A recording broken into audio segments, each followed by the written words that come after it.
ஆண்டவராக இயேசு கிறிஸ்துவின் நாமத்தினாலே உங்கள் அனைவரையும் சந்திப்பதில் மிகுந்த சந்தோஷம். அதுவும் குறிப்பாக இந்த கடைசி காலத்தின் 2 நாள் கூட்டங்களிலே உங்களை சந்திப்பது மிகுந்த சந்தோஷம். விசேஷமாக உங்கள் சபைகளில் வந்து நேரடியாக இந்த கூட்டங்களை நடத்தின காலங்களை நினைவு கூறுகிறோம். இப்பொழுது ஆன்லைன் வழியாக உங்களோடு பேசுவது மிகுந்த சந்தோஷம். கர்த்தருக்கு சித்தமானால் உங்களை மீண்டுமாக முகமுகமாக சந்திப்போம் என்று கர்த்தருக்குள் நான் விசுவாசிக்கிறேன். இன்றைக்கி நாம் இந்த 2 நாள் கூட்டங்களில் முதலாவது நாளாக நாம் என்ன பார்க்க போகிறோம் என்று சொன்னால், வெளிப்படுத்தின விசேஷம் 16ஆம் அதிகாரம் 16வது வசனத்திலிருந்து நாம் பார்க்க போகிறோம். அப்பொழுது எபிரேய பாஷையிலே அர்மெகதான் எனப்பட்ட இடத்தில் அவர்களை கூட்டி சேர்த்தான். இந்த வசனத்தில் தான் நாம் இன்றைக்கி பார்க்க போகிறோம். நம்ம எல்லாம் கண்களை மூடி தேவனை நோக்கி பார்ப்போம். சர்வ வல்லமையுள்ள எங்கள் ஆண்டவரே, இந்த அருமையான நேரத்திற்காக உமக்கு ஸ்தோத்திரம். விசேஷமாக இந்த 2 நாள் கூட்டங்களுக்காக உமக்கு நன்றி. தேவனாகிய கர்த்தர் அடைக்கப்பட்ட காலத்திலும் ஒரு திறக்கப்பட்ட வாசலை நீர் வைத்திருக்கிற தயவுக்காக உமக்கு நன்றி. ஆண்டவரே, வசனம் கிடைக்காத பஞ்ச காலத்திலும் நீர் எங்களை போஷித்து கொண்டிருக்கிற தயவுக்காக உமக்கு ஸ்தோத்திரம். தேவனாகிய கர்த்தர் ஒரு நாளும் நீர் எங்களை கைவிடுகிறது இல்லை அப்பா. உம்மை நோக்கி பார்க்கிறவர்கள் வெட்கப்பட்டு போனதே இல்லை ஆண்டவரே.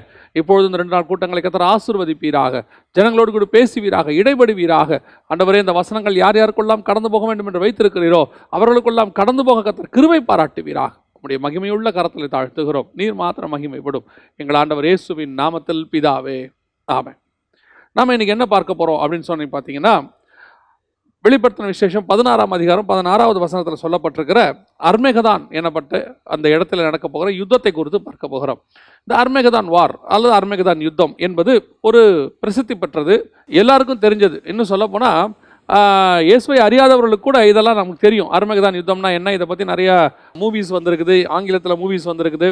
அர்மெகதான் வார் அப்படின்னு சொல்லி கொண்டாந்துருக்கிறாங்க. இந்த அர்மெகதான் வார்னா என்ன, இந்த அர்மெகதான் வாருக்கு எவ்வளவு தூரம் உலகம் ரெடியாக இருக்குது, நாம் இந்த கடைசி காலத்தில் இந்த அர்மெகதான் யுத்தத்துக்கு எந்த அளவுக்கு தயாராக இருக்கிறோம் அப்படிங்கிறத தான் நம்ம இன்றைக்கி பார்க்க போகிறோம். இந்த அர்மெகதான் வாரை பற்றி பார்க்கும்போது அதை பற்றின ஒரு சின்ன இன்ட்ரோவை நான் உங்களுக்கு கொடுக்க விரும்புகிறேன். ஏன்னா இந்த அர்மெகதான் வாரை குறித்து வலைத்தளத்தில் நிறைய குழப்பங்கள் போயிட்டு இருக்குது, பலவிதமான உபதேசங்களும் போய்கிட்டு இருக்குது. ஒவ்வொருத்தரும் ஒவ்வொரு கருத்துக்களை சொல்லிக்கிட்டு இருக்கிறாங்க. எசேக்கியேல் 37-38 மாக்கோகு வார் அப்படின்னு ஒன்று இருக்குது. வெளிப்படுத்தல் 16 அர்மெகதான் வார் அப்படின்னு ஒன்று இருக்குது. இது ரெண்டும் ஒன்று தானா அப்படின்னு சொல்லி நம்ம பார்க்கணும். நிறைய பேர் இது ரெண்டும் ஒன்று தான் அப்படின்னு சொல்லிக்கிட்டு இருக்கிறாங்க. இது வேறு அது வேறு, இது ரெண்டுத்துக்கும் நிறைய டிஃப்ரென்ஸ் இருக்குது. எப்படி டிஃப்ரென்ஸ் இருக்குது அப்படின்னு சொல்லி நீங்கள் கேட்டிங்கன்னு சொன்னால், இந்த எசேக்கியேல் 37-38 நடக்கிறதான காலகட்டம் வேறு, இந்த வெளிப்படுத்தல் 16 நடக்கிற காலகட்டம் வேறு. உதாரணமாக நீங்கள் சொல்லணும்னு சொன்னால், அர்மெகதான் வார் முடிஞ்ச உடனே நீங்கள் நல்லா கவனித்து பார்த்தீங்கன்னா, அதுக்கப்புறம் 1000 வருஷ அரசாட்சி தொடங்கிடுது. இயேசு கிறிஸ்து பகிரங்கமாக வந்து யுத்தத்தை ஜெயித்து 1000 வருஷ அரசாட்சி நடக்க தொடங்கிடுது. ஆனால் நீங்கள் மாக்கோகு வாரை பற்றி பார்த்தீங்கன்னா, 39ஆம் அதிகாரம் நீங்கள் 9 முதல் 11 வசனங்களை வாசித்து பார்த்தீங்கன்னா எசேக்கியேல் புஸ்தகத்தில் அங்கே என்ன சொல்லப்பட்டிருக்கிறது அப்படின்னு சொன்னால், அதற்கு பிறகு 7 வருஷம் இஸ்ரவேலர்கள் என்ன செய்வாங்க, ஆயுதங்களை எடுத்து எரிப்பார்கள் அப்படின்னு சொன்னால், அதுக்கப்புறம் 7 வருஷம் இருக்குது. இது 1000 வருஷம் அரசாட்சி வந்துடுது, சமாதானத்தின் வருஷங்கள் வந்துடுது. அதற்கு பிறகு நீங்கள் அடுத்து கவனிச்சு பாருங்கள், இந்த மாக்கோகு வார் யார் யாருக்கு நடுவில் நடக்குதுன்னா, இஸ்ரவேலுக்கும் ரஷ்யா தேசத்துக்குமாக நடக்குது. இதை பற்றி ஒரு தனி செய்தி கர்த்தருக்கு சித்தமானால் அதையும் குறித்து நம்ம பார்க்கலாம். இது இஸ்ரவேலுக்கும் ரஷ்யாவுக்குமான ஒரு யுத்தம். ஆனால் இந்த இடத்துல அர்மெகதான் வார் யார் யார் நடக்குதுன்னு பார்த்தீங்கன்னா, இயேசு கிறிஸ்துவுக்கும் அந்தி கிறிஸ்துவுக்கும் தான் நடக்குது. இங்கே ரஷ்யா இஸ்ரேல் அப்படின்னு கூடவே இல்லை. இயேசு கிறிஸ்து வந்து பகிரங்கமாக யுத்தம் பண்ணுகிறார் அப்படின்றது. மூன்றாவது, இந்த மாக்கோகு வார் எங்கே நடக்குதுன்னு கேட்டிங்கன்னா, 38ஆம் அதிகாரம் 18-19 வசனங்களை எசேக்கியேல் புஸ்தகத்தில் நீங்கள் வாசித்து பார்த்தீங்கன்னா, அங்கே இஸ்ரவேலின் மலைகளிலே நடக்குது அப்படின்னு சொல்லப்பட்டிருக்கு. ஆனால் இந்த அர்மெகதான் அப்படிங்கிறது எங்கே நடக்குதுன்னு பார்த்தீங்கன்னா, மெகிதோ வேலி, அதாவது சமவெளி, மெகிதோ சமவெளியில் பள்ளத்தாக்கில் இது நடக்குது அப்படின்னு சொல்லப்பட்டிருக்கு. எனவே இது வேறு அது வேறு, இதுக்கு காலகட்டங்கள் வேறு, அங்கே ஈடுபடுறவங்க வேறு, எல்லாமே என்டையர்லி டிஃபரெண்ட். ஸோ இந்த யுத்தம் வேறு, அர்மெகதான் யுத்தம் வேறு. இதை பற்றி நம்ம தெளிவாக தெரிஞ்சுக்கணும். அதுக்கு தான் சொல்கிறேன். ஏன்னா இந்த கன்ஃபியூஷன் நிறைய போய்கிட்டு இருக்குது. கடைசி காலத்தில் வேதத்தில் உள்ளதை எடுத்து நிறைய பேர் வலைத்தளத்தில் இப்படி ஒருமித்து இது ரெண்டும் ஒரு யுத்தம் தான் அப்படின்னு சொல்லிக்கிட்டு இருக்கிறாங்க. அடுத்தபடியாக இந்த அர்மெகதான் யுத்தம் என்பது ஏன் இவ்வளோ இம்பார்ட்டண்ட், அர்மெகதான் அப்படிங்கிறதான யுத்தத்தை பற்றி ஏன் இவ்வளோ பேசப்படுது அப்படின்னு கேட்டிங்கன்னா, இது ஒரு ஸ்பிரிச்சுவல் வார். உலக பிரகாரமாய் நடந்தாலும் இதுக்கு காரணம் ஒரு ஸ்பிரிச்சுவல் ரீசன் இருக்குது. என்ன ஸ்பிரிச்சுவல் ரீசன் இருக்குது அப்படின்னு நீங்கள் சொல்லி பார்த்தீங்கன்னு சொன்னால், ஆதியாகமத்தின் புஸ்தகம் 3ஆம் அதிகாரத்தில் ஆண்டவர் சொல்லும்போது ஏவாளையும் சர்பத்தையும் பார்த்து ஒரு காரியத்தை சொல்லுகிறார். உன் வித்துக்கும் அவள் வித்துக்கும் பகை உண்டாக்குவேன். 3:15 இருக்குது. உன் வித்துக்கும் அவள் வித்துக்கும் பகை உண்டாக்குவேன் அப்படின்னு சொல்கிறார். இந்த பகை உண்டாக்குறது எப்போ அப்படின்னு பார்த்தீங்கன்னா, ஸ்திரீயின் வித்து அப்படிங்கிறது யாரை குறிக்குது? நம்ம எல்லாருக்குமே தெரியும். ஸ்திரீயின் வித்து என்பது இயேசு கிறிஸ்துவை தான் குறிக்கிறது. இயேசு கிறிஸ்து ஸ்திரீயின் வித்தாக பூமியில் வந்தார், நம்ம எல்லாருக்கும் தெரியும். அப்போ சர்பத்தின் வித்து யாரு அடுத்த கேள்வி வருது, சர்பத்துக்கும் ஸ்திரீக்கும் இல்லை, சர்பத்தின் வித்துக்கும் ஸ்திரீயின் வித்துக்கும் தான் நடக்குது. அப்போ சர்பத்தின் வித்து யாரு அப்படின்னு பார்த்தீங்கன்னு சொன்னா 2 தெசலோனிக்கேயர் 2ஆம் அதிகாரம் 3வது வசனத்துல கேட்டின் மகன் அப்படின்னு சொல்லப்பட்டிருக்கு. சகல கேடுகளுக்கும் பிதா, பொய்க்கு பிதா யாருன்னு கேட்டீங்கன்னு சொன்னா பிசாசு. பாவங்களுக்கு எல்லாம் அவன் தான் அதிபதி, அவன் தான் தகப்பனாக இருக்கிறான். அவனுடைய மகன் யாருன்னு பார்த்தீங்கன்னா ஆன்டி கிரைஸ்ட், அந்தி கிறிஸ்துன்னு பார்க்கிறோம். அப்போ இந்த யுத்தமானது அந்தி கிறிஸ்துவுக்கும் இயேசு கிறிஸ்துவுக்குமாய் ஆரம்பிக்கிறது. இது எங்க முடியுது? அந்த யுத்தமுடைய ஃபைனல், அவர் உன் தலையை நசுக்குவார் அப்படிங்கிற அந்த தீர்க்க தரிசனங்கள்லாம் எங்க வந்து நிறைவேறுது, முடிவுக்கு வருதுன்னா இந்த அர்மேகதான்ல தான். ஏன்னா அந்த அர்மேகதான் வாருக்கு அப்புறம் இந்த அந்தி கிறிஸ்துவானவன் நரகத்திலே தள்ளப்படுகிறான். அதோடு கூட அந்தி கிறிஸ்துவின் ஆட்சி முடிவுக்கு வருகிறது. இயேசு கிறிஸ்துவின் 1000 வருஷ அரசாட்சி வந்துடுது. எனவே இந்த யுத்தம் ஒரு ஸ்பிரிச்சுவல் வார். இந்த ஸ்பிரிச்சுவல் வார் 7000 வருஷமா நடந்துகிட்டே இருக்குது. அதனுடைய முடிவு வர இடம் தான் அர்மேகதான். ஆரம்பிச்சது வந்து ஏதேன்ல, முடியறது அர்மேகதான்ல. அப்படின்னு சொன்னா இந்த அர்மேகதான் யுத்தம் எவ்வளவு இம்பார்ட்டன்ஸ் பாருங்களேன். அதனால தான் இந்த அர்மேகதான் வாரை குறித்து பார்க்கிறோம். இதுல ரொம்ப ஆச்சரியமான ஒரு விஷயம் என்ன அப்படின்னு சொல்லி நீங்க பாத்தீங்கன்னு சொன்னா, இந்த அர்மேகதான் வார் நடக்கக்கூடிய அந்த இடம் எங்க இருக்குன்னு கேட்டீங்கன்னு சொன்னா மெகிதோ பள்ளத்தாக்குன்னு சொல்ற இடம். இங்கதான் அந்த மெகிதோ வேலி, நீங்க பாக்குறது தான் மெகிதோ வேலி. இந்த மெகிதோ வேலியை பற்றி நம்ம பார்க்கணும்னா நீங்கள் இஸ்ரேலுக்கு போகிறவங்களுக்குலாம் தெரியும் இந்த மெகிதோ வேலி எவ்வளோ சமவெளி, எவ்வளோ முக்கியமான இடம், அதெல்லாம் நம்ம பார்த்துக்கிட்டே இருக்கிறோம்.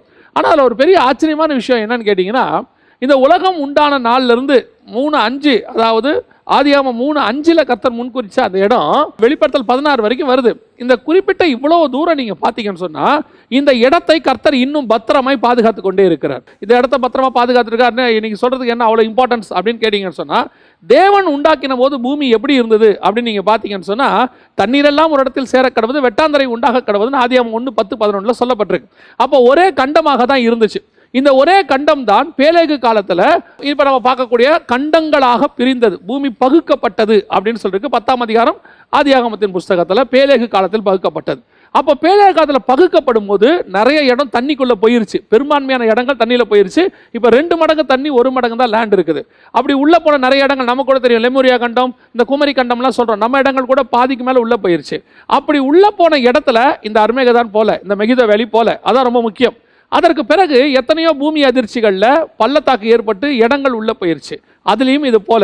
அப்போ வெள்ளங்கள்லையும் சேதப்படாம, பூமி அதிர்ச்சிகள்லையும் சேதப்படாம, இன்னும் சொல்ல போனா நோவா காலத்தில் தண்ணி வந்து வர பல இடங்கள் தீவுகளானது, அப்பவும் அது பாதிக்கப்படாம எல்லா காலகட்டத்திலும் பத்திரமாய் பாதுகாக்கப்படுகிறது. அப்படின்னா யோசித்து பார்த்துக்கோங்க, இந்த இடத்த கர்த்தர் எவ்வளவு பத்திரமா பார்க்கணும். பைபிளில் எருசலேமுக்கு எவ்வளவு இம்பார்ட்டன்ஸ் இருக்குதோ அவ்வளவு இம்பார்ட்டன்ஸ் அர்மேகதானுக்கும் இருக்குது. ஏன் இந்த அர்மேகதானுக்கு வந்த பிறகுதான் இயேசு எருசலேமில் ராஜாவாக உட்கார்றார். ஃப்ரம் அர்மேகதான் டு ஜெருசலேம் தான் அவருடைய டிராவலே இருக்குது. அப்படின்னா அர்மேகதான் என்பது மிக முக்கியமான இடம், இந்த யுத்தத்திற்கான இடம். இங்கே தான் வந்து ஃபைனல் வார் நடக்க போது நம்ம பைபிள் சொல்லியிருக்கு. இப்போ நம்ம இந்த அர்மேகதான் யுத்தத்திற்கான ஆயத்தம் எவ்வளவு தூரம் நடக்குது, எவ்வளவு தூரம் போயிட்டு இருக்கு அப்படிங்கிறத நாம இன்னைக்கு பார்க்க போகிறோம். இந்த யுத்தத்தில் முதல்ல யார் யாருக்கு நடுவில் நடக்க போகுது உலக பிரகாரமா அப்படின்னு சொல்லி நீங்க பார்த்தீங்கன்னு சொன்னா, முதலாவதாக அந்தி கிறிஸ்துவுக்கும் இயேசு கிறிஸ்துவுக்குமாக தான் நடக்க போகிறது. நிறைய பேர் எங்ககிட்ட கேள்வி கேட்கும் போது நிறைய டவுட்ஸ் கேட்குறாங்க. அதில் ஒரு சில டவுட்ஸ் எல்லாம் வந்து இப்போ கிளாரிஃபை ஆயிரும், இந்த இதில் வந்து உங்களுக்கு கிளாரிஃபை ஆயிரும் நான் நினைக்கிறேன். இப்போ என்ன டவுட்ஸ் இருக்குது அப்படின்னு சொன்னால், இந்த 7 வருஷத்தில் யார் இருப்பாங்க, சபை எடுத்துக்கொள்ளப்படும், கைவிடப்பட்ட சபை இருக்கும், அதற்கு பிறகு அந்த 7 வருஷம் யாருக்கு, யாருக்காக வந்து யுத்தம் பண்ண போறார் இயேசு, இப்படிலாம் நிறைய கேள்விகள் எங்களை கேட்டிருக்கிறாங்க. அதன்படி இப்போ நான் ஒரு சின்ன டைம் லைன் உங்களுக்கு அப்படியே சொல்கிறேன், உங்களுக்கு ஈஸியாக புரியும் நான் நினைக்கிறேன். கவனிங்க, இப்போ சபை எடுத்துக்கொள்ளப்படுதல் நாமெல்லாம் அதுக்கு தான் காத்திருக்கிறோம். ஆண்டவர் நம்மளை வந்து எடுத்துக்கொண்டு போவார், ஆண்டவர் நம்மளை மத்திய ஆகாயத்தில் கொண்டு போய் வைக்க போகிறார், இதெல்லாம் நம்ம பார்த்துருக்கிறோம், வசனத்தில் இருக்கு, நம்ம பார்த்துருக்கிறோம். இந்த வருகைக்கு பின்னாடி 7 வருஷம் உபத்திரவ காலம் ஆரம்பிக்கிறது. இந்த 7 வருஷம் உபத்திரவ காலம், முதல் 3 வருஷம் உபத்திரவ காலம், 2வது 3 வருஷம் மகா உபத்திரவ காலம்.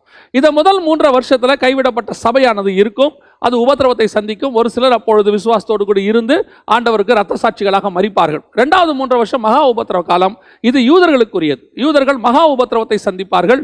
அப்போ அந்த முதல் 3 வருஷத்துக்குள்ள தான் தேவாலயம் கட்டி முடிக்கப்படும். அதை கட்டி முடிக்கிறவராக தான் அந்தி கிறிஸ்துவானவன் வருவான், உதவி செய்வான். அப்படி செய்யும் போது அவனை மேசியாவாக யூதர்கள் அக்செப்ட் பண்ணி கொள்வார்கள், ஒரு சாரார் மட்டும். அதற்கு பிறகு இதற்கு பெரிய எதிர்ப்புகளும் தொடங்கும். 1,44,000 இஸ்ரவேலர்கள், நல்லா கவனிச்சுக்கொள்ளுங்க, 1,44,000 இஸ்ரவேலர்கள். ஏன்னு சொன்னா பைபிள்ல 2 1,44,000 இருக்கு, 7ஆம் அதிகாரத்திலும் இருக்கு, 14ஆம் அதிகாரத்திலும் இருக்கு, வெளிப்படுத்தின விசேஷத்துல. இப்ப நாம சொல்றது 7ஆம் அதிகாரத்தில் நடக்கிற சம்பவம். 1,44,000 இஸ்ரவேலர்கள் என்ன செய்ய போறாங்க அப்படின்னு சொல்லி பாத்தீங்கன்னா, பாதுகாக்கப்பட போறாங்க. உதாரணமா இப்ப பாத்தீங்கன்னு சொன்னா ஒவ்வொரு கோத்திரத்துக்கும் 12,000 பேரை என்ன செய்ய போறாங்க? பாதுகாக்கப்பட போறாங்க. அப்படி பாதுகாக்கப்பட்டு இவங்களை பத்திரமான ஒரு இடத்துல ஆண்டவர் கொண்டு போய் வைப்பார் அந்த 7 வருஷத்துல. ஏன்னா இவங்க அந்தி கிறிஸ்துவை எதிர்க்கிறவங்க இருப்பாங்க. இவங்க 2 பேருக்கும் உதவி செய்கிறவர்களாகத்தான் 2 சாட்சிகள் இறங்கி வருவாங்க. இந்த 1,44,000 பேருக்கு உதவி செய்கிறவங்க தான் அந்த 2 சாட்சிகள் இறங்கி வருவாங்க. இப்போ 7 வருஷம் நடக்கும். அடுத்த 3 வருஷம் உபத்திரவ காலம், 7 வருஷம் நடக்கும். கடைசியாக முடிவில் அந்தி கிறிஸ்துவானவன் இவர்களை வேட்டையாடும்படி முழுவதுமாக இந்த தேவ ஜனங்களை கொல்லும்படியாக எல்லா ஜனங்களையும் கூட்டி சேர்ப்பான். எல்லாரும் வருவாங்க. இப்போ இயேசு கிறிஸ்து யாருக்காக இறங்கி வராருன்னு கேட்டிங்கன்னா, இந்த 1,44,000 இஸ்ரவேலர்களுக்காக தான் இறங்கி வருவார். கைவிடப்பட்ட சபையில் இருந்த அல்லது கொஞ்சம் அதுக்கப்புறம் ஆண்டவருக்கு உண்மையாக இருக்கணும்னு நினச்சி ரத்த சாட்சியில் மறிச்சவங்களாம் அந்த முதல் 3 வருஷத்துலேயே முடிஞ்சிடும். 2வது 3 வருஷம் முழுக்க முழுக்க யூதர்களுக்குரியது, மகா உபத்திரவ காலம். அந்த 7 வருஷத்தின் முடிவில் இயேசு பகிரங்கமாக இறங்கி வர்றது இவங்களுக்காக தான் வரார். இதை பற்றி யூதாவின் புஸ்தகத்தில் நம்ம வாசிக்கிறோம். 14:15 1000 பரிசுத்தவான்களோடு தேவன் பூமியை நியாயம் தீர்க்க வருகிறார் அப்படின்னு சொல்லி பார்க்கிறோம். அப்போ அவர் இறங்கி வந்து இந்த ஆன்டி கிரைஸ்டோடு கூட யுத்தம் பண்ண போகிறார். அந்த யுத்தம் பண்ணுகிற இடம் தான் அர்மேகதான் அப்படின்னு சொல்லி பார்க்கிறோம். அந்த 1,44,000 இஸ்ரவேலர்களுக்காகத்தான் இயேசு யுத்தம் பண்ண போகிறார். இப்போ இயேசு கிறிஸ்துவும் பரிசுத்தவான்களும் அந்த 1,44,000 இஸ்ரவேலர்களும் அப்பொழுது இருப்பார்கள். சரி, எதிரில் யார் இருப்பா? இவங்களோடு கூட அகைன்ஸ்டாக யார் இருப்பாங்க அப்படின்னு சொல்லி நீங்கள் கேட்டீங்கன்னு சொன்னால், அந்தி கிறிஸ்துவும் அவனோடு கூட இருக்கக்கூடியதான ஒரு கூட்டமும் இருக்கும். அந்தி கிறிஸ்து யாரு? அந்தி கிறிஸ்து எங்கிருந்து வருவா? வேதத்தின்படி 17ஆம் அதிகாரம் 9ஆம் வசனம் வெளிப்படுத்தின விசேஷத்தின்படி அந்தி கிறிஸ்துவானவன் ரோம் நகரத்திலிருந்து 7 மலை உள்ள நகரத்திலிருந்து வருவான் என்று வேதம் சொல்லுகிறது. அந்த 7 மலை உள்ள நகரத்திலிருந்து அவன் புறப்பட்டு வரும்போது ஃப்ரம் வெஸ்ட், அவன் வரக்கூடிய வெஸ்ட்ல இருந்து எங்கே வரப்போறான்? மிடில் ஈஸ்ட்டுக்கு வரப்போறான். அப்போ அவன் புறப்பட்டு வந்து என்ன செய்ய போறான்? ஒரு கூட்ட ஜனங்களை தன்னோடு கூட சேர்த்து கொள்ள போகிறான். அதான் நடக்க போகுது. அதோடு கூட முழு உலகத்தையும் அவன் சேர்ப்பான் அப்படின்னு சொல்லி பார்க்கிறோம். இந்த ஈஸ்டர்ன் கிங்ஸ்லாம் கிளம்பி வருவாங்க. அதுவும் வெளிப்படுத்தின விசேஷம் 16ஆம் அதிகாரத்தில் சொல்லப்பட்டிருக்கிறது. ஸோ இப்படி அந்தி கிறிஸ்துவுக்கும் இயேசு கிறிஸ்துவுக்குமானதான் இந்த யுத்தம் நடைபெற போகிறது. வேதம் சொன்னபடியே கடைசி காலத்தில் ஆதியாகமத்தில் ஆரம்பித்த அந்த தீர்க்க தரிசனம் அங்கே வந்து முடிவுக்கு வரும். இப்போ நம்ம என்ன பார்க்க போகிறோம் அப்படின்னு சொன்னால், இந்த அந்தி கிறிஸ்துவும் இயேசு கிறிஸ்துவும் யுத்தம் பண்ண போகிற அர்மேகதானுக்கு, அந்த யுத்தத்திற்கு உலகம் எந்த அளவுக்கு ஆயத்தப்பட்டிருக்கிறது அப்படிங்கிறதா நம்முடைய செய்தியாக இருக்கிறது. இப்போ நம்ம அந்த இன்ட்ரோவை தான் பார்த்துருக்கிறோம். இப்போ முதலாவதாக இந்த அர்மேகதான் யுத்தத்திற்கு எது ஆயத்தமாக இருக்கிறது அப்படின்னு சொல்லி நீங்கள் பார்த்தீங்கன்னு சொன்னால், சகரியாவின் புஸ்தகம் 14ஆம் அதிகாரம் 4வது வசனத்தின்படி அவர் ஒலிவ மலையின் மேல் வந்து இறங்குவார் அப்படின்னு சொல்லப்பட்டிருக்கு. அப்போஸ்தலர் படிக்கிற 1ஆம் அதிகாரத்தில் நம்ம வாசிக்கிறோம், அவர் ஒலிவ மலையிலிருந்து ஏறி போனார். அங்கே வந்து அப்போ ஒரு தூதன் சொல்கிறான், அவர் எந்த இடத்துலேருந்து ஏறி போனாரோ, அவர் எப்படி ஏறி போனாரோ அப்படியே இறங்கி வருவார். ஒலிவ மலையிலிருந்து ஏறி போனார், ஒரு மேகம் அவரை எடுத்துக்கொண்டது. அதே மாதிரி பகிரங்க வருகையில் அவர் மேகம் மீதில் வரப்போகிறார், ஒலிவ மலையில் வந்து இறங்க போகிறார். எப்படி ஏறி போனாரோ அப்படியே இறங்கி வருவார்.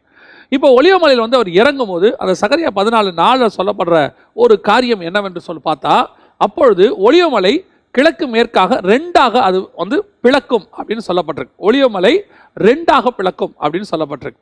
இப்போ அந்த ஒலிவமலை 2ஆக பிளக்கும், அவர் வந்து பாதை வரும்போது 2ஆக பிளக்கும் அப்படின்னு சொன்னால், அந்த இடத்துக்குள்ள ஒரு ஹாலோ பிளேஸ் ஏதோ ஒன்று உருவாகி இருக்கணும். ஏன்னா அது 2ஆக பிளக்கணும். இயேசு வரும்போது பிளக்கும்னு பைபிள் சொல்லுது.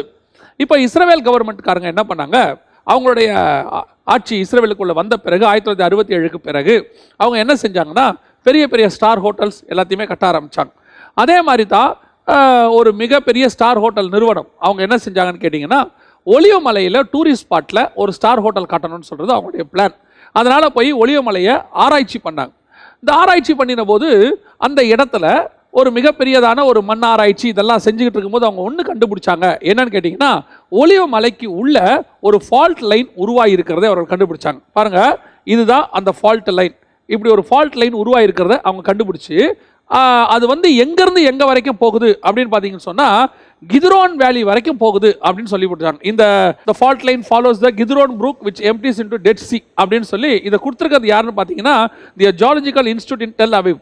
டெல் அவிவில் இருக்கக்கூடிய, அப்பொழுது இஸ்ரவேலுக்கு தலைநகராக இருந்த டெல் அவிவ் தான் அதில் இருந்தக்கூடிய ஒரு ஜியாலஜிக்கல் அமைப்பு. அவங்க தான் இதை வந்து கொடுத்துருக்குறாங்க. அதில் நீங்கள் பார்த்தீங்கன்னு சொன்னால், இப்படி ஒரு விரிசல் உண்டாயிருக்கிறது. நமக்கு ஈஸியாக புரியும்படி சொல்லணும். ஃபால்ட் லைன்னா என்னன்னு கேட்டால், இந்த மலைக்கு அடியில் ஒரு பெரியதான விரிசல் ஒன்று இருக்குது. அது நடுவில் பார்த்தீங்கன்னா ஹாலோ பிளேஸாக இருக்கிறது. அதன் மேலே எந்த விதமான பாரமானதான காரியங்களையும் இறக்க முடியாது, உள்ள ஃபைலிங் பண்ண முடியாது அப்படிங்கிறதெல்லாம் அவங்க கண்டுபிடிச்சாங்க. அதை வந்து பார்த்தீங்கன்னு சொன்னால் ஹில்டன் குரூப்ஸ் ஆஃப் ஹோட்டல்ஸ் அப்படின்னு சொல்லுவாங்க. அவங்க தான் அதை அங்கே கட்ட போனாங்க. அவங்க தான் அந்த ஆராய்ச்சி பண்ணும்போது இந்த ஜியாலஜிக்கல் இன்ஸ்டியூட்காரங்க கண்டுபிடிச்சி கொடுத்தாங்க. அந்த ஒலிவமலை என்பது என்னன்னு கேட்டிங்கன்னு சொன்னால், யூதர்களுடைய இஸ்ரவேலர்களுடைய மிகப்பெரிய மத ரீதியான நம்பிக்கை இடம். இன்றைக்கும் நீங்கள் பார்த்தீங்கன்னா ஒலிவமலைக்கு சைடில் பார்த்தீங்கன்னு சொன்னால் பல பிரதமர்கள் அல்லது ஜனாதிபதிகள் மிக முக்கியமானவருடைய கல்லறைகள் அங்கே இருக்கும். என்ன காரணம்னு சொன்னால் அவங்களுடைய நம்பிக்கையின்படி அவங்க மேசியா ஒலிவமலையிலிருந்து இறங்குவார். அவங்க மேசியா இயேசு கிறிஸ்து இல்லை. ஏன்னா அவங்க இயேசு கிறிஸ்து இன்னும் மேசியாவை ஏற்றுக்கொள்ளலை. நம்மளை பொறுத்த வரைக்கும் அவங்க மேசியா இயேசு கிறிஸ்து தான், அவங்க ஏற்றுக்கொள்ளலை. அதனால் அவங்க என்ன சொல்கிறாங்கன்னா சகரியா 14:4 அவங்க விசுவாசிக்கிறாங்க. கடைசியாக எங்களுடைய மேசியா ஒலிவமலையில் வந்து இறங்குவார், அவர் வரும்போது கல்லறைகள் திறக்கும், நாங்களும் முதலாவது எழுந்திருப்போம்னு சொல்லி அந்த விருப்பப்படுறவங்க முதலாவது எழுந்திரிக்கின்ற வாஞ்சை உள்ளவங்களாம் என்ன செய்கிறாங்க, அந்த இடத்துல இடம் வாங்கி தங்கள் கல்லறைகளை வைக்கிறாங்க. ஸோ அது ஒரு மிக முக்கியமான அவங்களுடைய ரிலீஜியஸ் இம்பார்ட்டன்ட் ஸ்பாட். அந்த இடத்துல தான் ஒரு ஹோட்டல் கட்டணுங்கிறது ஹில்டனுடைய பிளான். ஆனால் இப்போ அவங்க கண்டுபிடிச்சிட்டாங்க, அது உள்ள என்ன ஓடுது, அரேபியன் பிளேட்டுக்கு கீழே ஒரு மிகப்பெரிய ஃபால்ட் லைன் ஓடுறதை கண்டுபிடிச்சிருக்கிறாங்க. அதன்படி இப்போ அவங்களுடைய பிளான் என்னன்னு சொன்னால், இந்த இடத்துல ஹோட்டல்ஸ் கட்ட முடியாது, மிகப்பெரிய அளவில் எதுவும் ஃபைலிங் பண்ண முடியாது அப்படிங்கிறத அவங்க கண்டுபிடிச்சாங்க. இது அவங்க அதுக்கு பிறகு அரசாங்கம் அங்கே கட்ட வேண்டாம்னு சொல்லிருச்சு. பல காரியங்கள் நடக்குது, அது வேற விஷயம். ஆனால் இதன் மூலமாக நமக்கு தெரியக்கூடிய ஒரு மிக முக்கியமான விஷயம் என்னவென்று சொன்னால், ஆண்டவர் வந்து இறங்க போகிற அர்மேகதான் யுத்தத்தினுடைய முதலாவது ஸ்பாட், அவர் வந்து இறங்க போகிற முதலாவது ஸ்பாட் எதுன்னு கேட்டிங்கன்னா ஒலிவமலை. அந்த ஒலிவமலை பிளப்பதற்கு தயாராக நின்று கொண்டிருக்கிறது. இப்போவே ரெடி ஆயிடுச்சு, ஒலிவமலை ரெடி. இது வந்து ஏறக்கூடிய ஒரு 10 வருஷமாகவே இந்த நிலையில் தான் ஒலிவமலை இருக்குது. இதே மாதிரி மலைகள் உலகத்தில் பல இருக்குது. பல இடங்களில் அந்த மாதிரி ஃபால்ட் லைன் ஓடுது, அந்த மாதிரி காரியங்கள் இருக்குது. அதுக்கு நடுவில் எரிக்குழம்புகள் ஓடக்கூடிய எரிமலைகள் உண்டு, அது வெடிச்சு எரிமலைகள் வரும்னு சொல்லக்கூடியது இருக்குது. ஆனால் இங்கே வெறும் ஃபால்ட் லைன் மட்டும்தான் இருக்குது. இது நமக்கு என்ன பிரயோஜனம் அப்படின்னு கேட்டால், அர்மேகதான் யுத்தத்திற்கு முதலாவது ஆயத்தப்பட வேண்டிய ஒலிவமலை ஆயத்தப்பட்டு விட்டது நம் கண்களுக்கு முன்பாக. யோசித்து பாருங்க, எவ்வளோ மலைகள் இருக்குது, எத்தனை மலைகள் பிளக்க போது நமக்கு தெரியாது. ஆனால் குறிப்பாக ஒலிவமலை எப்படி பிளக்கும்னு ஆண்டவர் சொன்னாரோ அதே மாதிரி தான் இந்த ஃபால்ட் லைன் ஓடுது. அதனால தான் உங்களுக்கு நாங்கள் இந்த எவிடன்ஸை போட்டிருக்கிறோம். இதில் நீங்கள் பார்த்தீங்கன்னு சொன்னால் அந்த ஃபால்ட் லைன் எங்கேருந்து எப்படி வந்து ஜாயின் ஆகுது அப்படின்னு உங்களுக்கு கொடுத்துருப்பாங்க. அரேபியன் பிளேட்லேருந்து வரும். அப்போது வேதம் சொன்ன தீர்க்க தரிசனம் ஏறக்குறைய 2600 வருஷத்துக்கு முன்னாடி சகரியா தீர்க்கதரிசி சொன்னதை இன்னைக்கு நம்ம காலத்தில் அறிவியல் பூர்வமாக கண்டுபிடிக்கப்பட்டிருக்கிறது. இதை எல்லாம் நாம எதுக்காக இதை உங்களுக்கு சொல்றோம் அப்படின்னு சொன்னா, ஒரு புறம் நம்முடைய வேதம் 100% ஆதாரபூர்வமானவை, இரண்டாவது அதை சொன்ன தேவன் மெய்யான தேவன், மூன்றாவது வாக்குரைத்த தேவன் மிக சீக்கிரத்தில் வரப்போகிறார். அதான் முக்கியம். அர்மேகதான் யுத்தத்திற்கே ஒலிவமலை ஆயத்தம்னா அதுக்கு முன்னாடி வரப்போற வருகைக்கு நம்ம எந்த அளவுக்கு ஆயத்தமா இருக்கணும். இன்னைக்கு வருகை இல்லைன்னு சொல்றோம், ஒரு கூட்டம் சொல்றாங்க இருந்துட்டு போட்டோம், நம்ம இருக்குன்னு விசுவாசிக்கிறோம். வருகை வந்தா அதுல போகக்கூடியதான வாழ்க்கை நமக்கு இருக்கணும் இல்லையா? இப்போ ஒலிவமலை ஆயத்தமா இருக்குது, நாம எந்த அளவுக்கு ஆயத்தமா இருக்கிறோம், அதுதான் ரொம்ப முக்கியம். இதை சொல்றதுனால, இந்த எவிடன்ஸ் கொடுக்கறதுனால எங்ககிட்ட இவ்வளவு விஷயங்கள் இருக்குது அப்படின்னு இன்ஃபர்மேஷனா நீங்க பார்த்துட்டு போறதுல ஒரு பிரயோஜனம் இல்லை. நம்ம இதன் மூலமாக டிரான்ஸ்ஃபர்மேஷன் ஆகிறோமான்றதான் இம்பார்ட்டன்ட். நாம நினைக்கணும் ஒலிவமலை தயாராயிருச்சு, அதுக்கு முன்னாடி நான் ரெடி ஆகணும், நான் சீயோன் மலைக்கு போகணும், நான் ரெடி ஆகணும். இதான் நம்முடைய நோக்கம். அதுவும் இந்த கடைசி காலத்தில் இப்போ நடக்கிற சம்பவங்கள் எல்லாம் பார்த்துக்கிட்டே இருக்கும்போது நிறைய பேருக்கு ஒரு வகையான பயம் வந்திருக்கு. திருப்பியும் சொல்றேன், ஒரு வகையான பயம் வந்திருக்கு. என்ன பயம்? ஐயோ வருகை வரப்போதே. நான் திருப்பியும் சொல்றேன், பயந்து வருகையில் நம்ம போகக்கூடாது, ஆயத்தப்பட்டு வருகையில் போகணும். அதாவது நரகத்தை பத்தின பயத்தை விட பரலோகத்தை பத்தின ஆசை தான் நமக்கு நிறையாக இருக்கணும். பிசாசை பத்தின பயத்தை விட தேவன் மேல அன்பு அதிகமா இருக்கணும். இன்னைக்கு பிசாசுக்கு பயந்து ஆண்டவர்கிட்ட போகக்கூடாது. அப்படி உங்களை பயமுறுத்தி தான் கூட்டிட்டு போகணும்னு இயேசு விரும்பினார்னா அவர் இவ்வளவு தூரம் சிலுவையில் அறைய வேண்டிய அவசியமே இல்லை. ஒரு மலையில் அவர் ஏஞ்சி இஸ்ரவேல் ஜனங்களுக்கு முன்னாடி எழும்பி நிற்கிறாரு பாருங்க. அந்த ஜைஜாண்டிக் காட்சியை பார்த்த உடனே ஜனங்கள் பயந்தார்கள்னு இருக்கு. அவருடைய சத்தத்தை கேட்டு அலர்னாங்க இருக்கு. அவங்க அதுக்கப்புறம் தேவனே பேச வேணான்னாங்க. பயமுறுத்தி உங்களை தன் பக்கம் இழுப்பது தேவனுக்கு எளிது. அது பிசாசுடைய ரூட்டு, பயமுறுத்துறது. ஆனா நம்ம ஆண்டவர் சொல்றாரு, பயப்படாதீங்கள், நீங்க என்ன எப்படி இருக்கணும், நேசிச்சு வரணும்னு கர்த்தர் விரும்புறாரு. அப்படி ஆயத்தமாகுங்க. இதெல்லாம் காட்டும் போது என்ன அர்த்தம்? என்னுடைய ஆண்டவர் என்னை சந்திக்கும்படி வரப்போகிறார். அதான் நம்ம வாசிக்கிறோம் இல்லையா யோவேல் புஸ்தகத்துல, மணவாளன் தன் அறையை விட்டும் மணவாளி தன் மறைவை விட்டும் புறப்படுவார்களாம். அப்படி ஒரு மணவாளி மணவாளனை சந்திக்கிறதுக்கு புறப்படுற மாதிரி ஆயத்தமாகணும். எங்க ஆண்டவர் வரப்போறார், நாம பார்க்க போறோம், அந்த சந்தோஷத்துல போனோம். அதுதான் நான் சொல்ல வரேன். ஒலிவமலை ஆயத்தப்பட்டிருக்கிறது முதலாவதாக. இரண்டாவது, நீங்களும் நானும் ஆயத்தப்பட வேண்டும். அதான் ரொம்ப இம்பார்ட்டன்ட். இப்போ என்ன நடக்க போகுது? இந்த ஒலிவமலையில் இறங்கி இயேசு கிறிஸ்து எங்கே வரப்போறாரு? அர்மேகதான் யுத்தம் பண்ண வரப்போறாரு. அப்படி யுத்தம் பண்ண வரும்போது ஆன்டி கிரைஸ்டோட யார் இருப்பாங்க அப்படின்னு சொல்லி நீங்கள் பார்த்தீங்கன்னு சொன்னால், வெளிப்படுத்தின விசேஷம் 16ஆம் அதிகாரம் 12வது வசனத்தை நீங்கள் வாசிக்கும் போது, 6ஆம் தூதன் தன் கலசத்தில் உள்ளதை ஐப்ராத் என்னும் பெரிய நதியின் மேல் ஊற்றினான். அப்பொழுது சூரியன் உதிக்கும் திசையிலிருந்து வரும் ராஜாக்களுக்கு வழியை ஆயத்தம் பண்ணும்படி ஐப்ராத் நதியின் தண்ணீர் வற்றி போயிட்டு. இங்கே 2 காரியங்கள் இருக்கு. ஒன்று, சூரியன் உதிக்கும் திசையிலிருந்து ராஜாக்கள் வரப்போறாங்க. நம்பர் 2, அவங்க வருவதற்கு ஐப்ராத் எனும் நதி வற்றி போகும் அப்படின்னு இருக்கு. எவ்வளோ பெரியதான ஆதாரபூர்வமான ப்ரூஃப் இப்போ நம்ம பார்க்க போகிறோம் பாருங்க. இந்த ஐப்ராத் நதி அப்படிங்கிறத நீங்கள் பார்த்தீங்கன்னு சொன்னால், ஐப்ராத் நதி எங்கே ஆரம்பிக்குது பைபிளில் அப்படின்னு சொன்னால், ஏதேன் தோட்டத்தில் ஆரம்பிக்குது. ஒரு நதி புறப்பட்டு 4 ஆறுகளாக பிரிந்தது. அதில் ஒன்று தான் ஐப்ராத். இந்த ஐப்ராத்துங்கிறது எங்கே இருக்குது அப்படின்னு சொல்லி பார்த்தீங்கன்னு சொன்னால், யூப்ரட்டிஸ்னு ஆங்கிலத்தில் சொல்லுவாங்க. இது எங்கே இருக்குது அப்படின்னு பார்த்தா ஈராக்கில் இருக்குது. அதாவது 2 நதிகளுக்கு உட்பட்ட இடம் தான் மெசபொத்தாமியா தேசம். அந்த 2 நதிகளுக்கு உட்பட்ட இடம் தான் ஈராக். டைக்ரிஸ், யூப்ரட்டிஸ் அப்படிங்கிற 2 நதிகளுக்கு உட்பட்டது தான். இதான் நீங்கள் பார்க்கக்கூடியதான யூப்ரட்டிஸ் ரிவர், ஐப்ராத் நதி. அதாவது ஜீவ நதின்னு தமிழில் ஒரு வார்த்தை சொல்லுவாங்க, நீங்கள் கேள்விப்பட்டிருப்பீங்கன்னு நினைக்கிறேன். 4 விதமான ஜீவ நதிகள் இருக்குதாமா. இந்த 4 ஆறு ஓடுது இல்லை, அது பேஸில் தான் சொல்கிறாங்க. ஆக்சுவலாக பைபிள் பேஸில் சொல்லலை. விஞ்ஞானிகள் உலகத்தை ஆராய்ந்த போது இந்த உலகமே 4 ஆறுகளால் தான் இணைக்கப்பட்டிருக்கிறது. அந்த தண்ணீர் தான் ஓடுதுன்னு சொல்கிறாங்க. அதில் ஒரு ஆறு இந்தியாவில் ஓடுது, ஒரு ஆறு ஈராக்கில் ஓடுது, ஒன்று ஈஜிப்டில் ஓடுதுன்னு சொல்கிறாங்க. இப்போ இந்த 4 ஆறுகள் மூலமாக பிரிந்த கிளைகள் தான் முழு உலகத்துக்கும் ஓடுதுங்கிறது ஒரு வகையான ஆராய்ச்சி. அதில் ஒரு ஆறு தான் இந்த ஐப்ராத் ரிவர். இந்த ஐப்ராத் எங்கே ஆரம்பிக்குது? ஏதேனில் ஆரம்பிக்குது. இப்போ இன்னொரு பெரிய ஆச்சரியம் என்னன்னு சொன்னால், மனித சமுதாயம் உருவாகுது இல்லைங்களா? ஆதாமும் ஏவாளும் வெளியே வராங்க. அப்படி வெளியே வந்து அவங்க ஆரம்பித்தது தங்களுடைய வாழ்க்கையினுடைய முதல் எங்கே ஆரம்பிச்சாங்கன்னா ஐப்ராத் நதிக்கரையில் தான் ஆரம்பிச்சிருக்கிறாங்க. ஏன்னா உலகத்தினுடைய முதல் மனிதனுடைய ஆரம்பம் எங்கே இருக்குன்னு சொல்லி ஆராய்ச்சி பார்த்தா ஐப்ராத் நதிக்கரையில் தான் இருக்கும். பொதுவாகவே மனித இனத்தையும் ஒவ்வொரு இனமும் அவங்களுடைய காரியங்களை நீங்கள் கண்டுபிடிக்கணும், அவங்களுடைய பூர்வீகத்தை கண்டுபிடிக்கணும்னா நதிக்கரையோரத்தில் தான் இருக்கும்.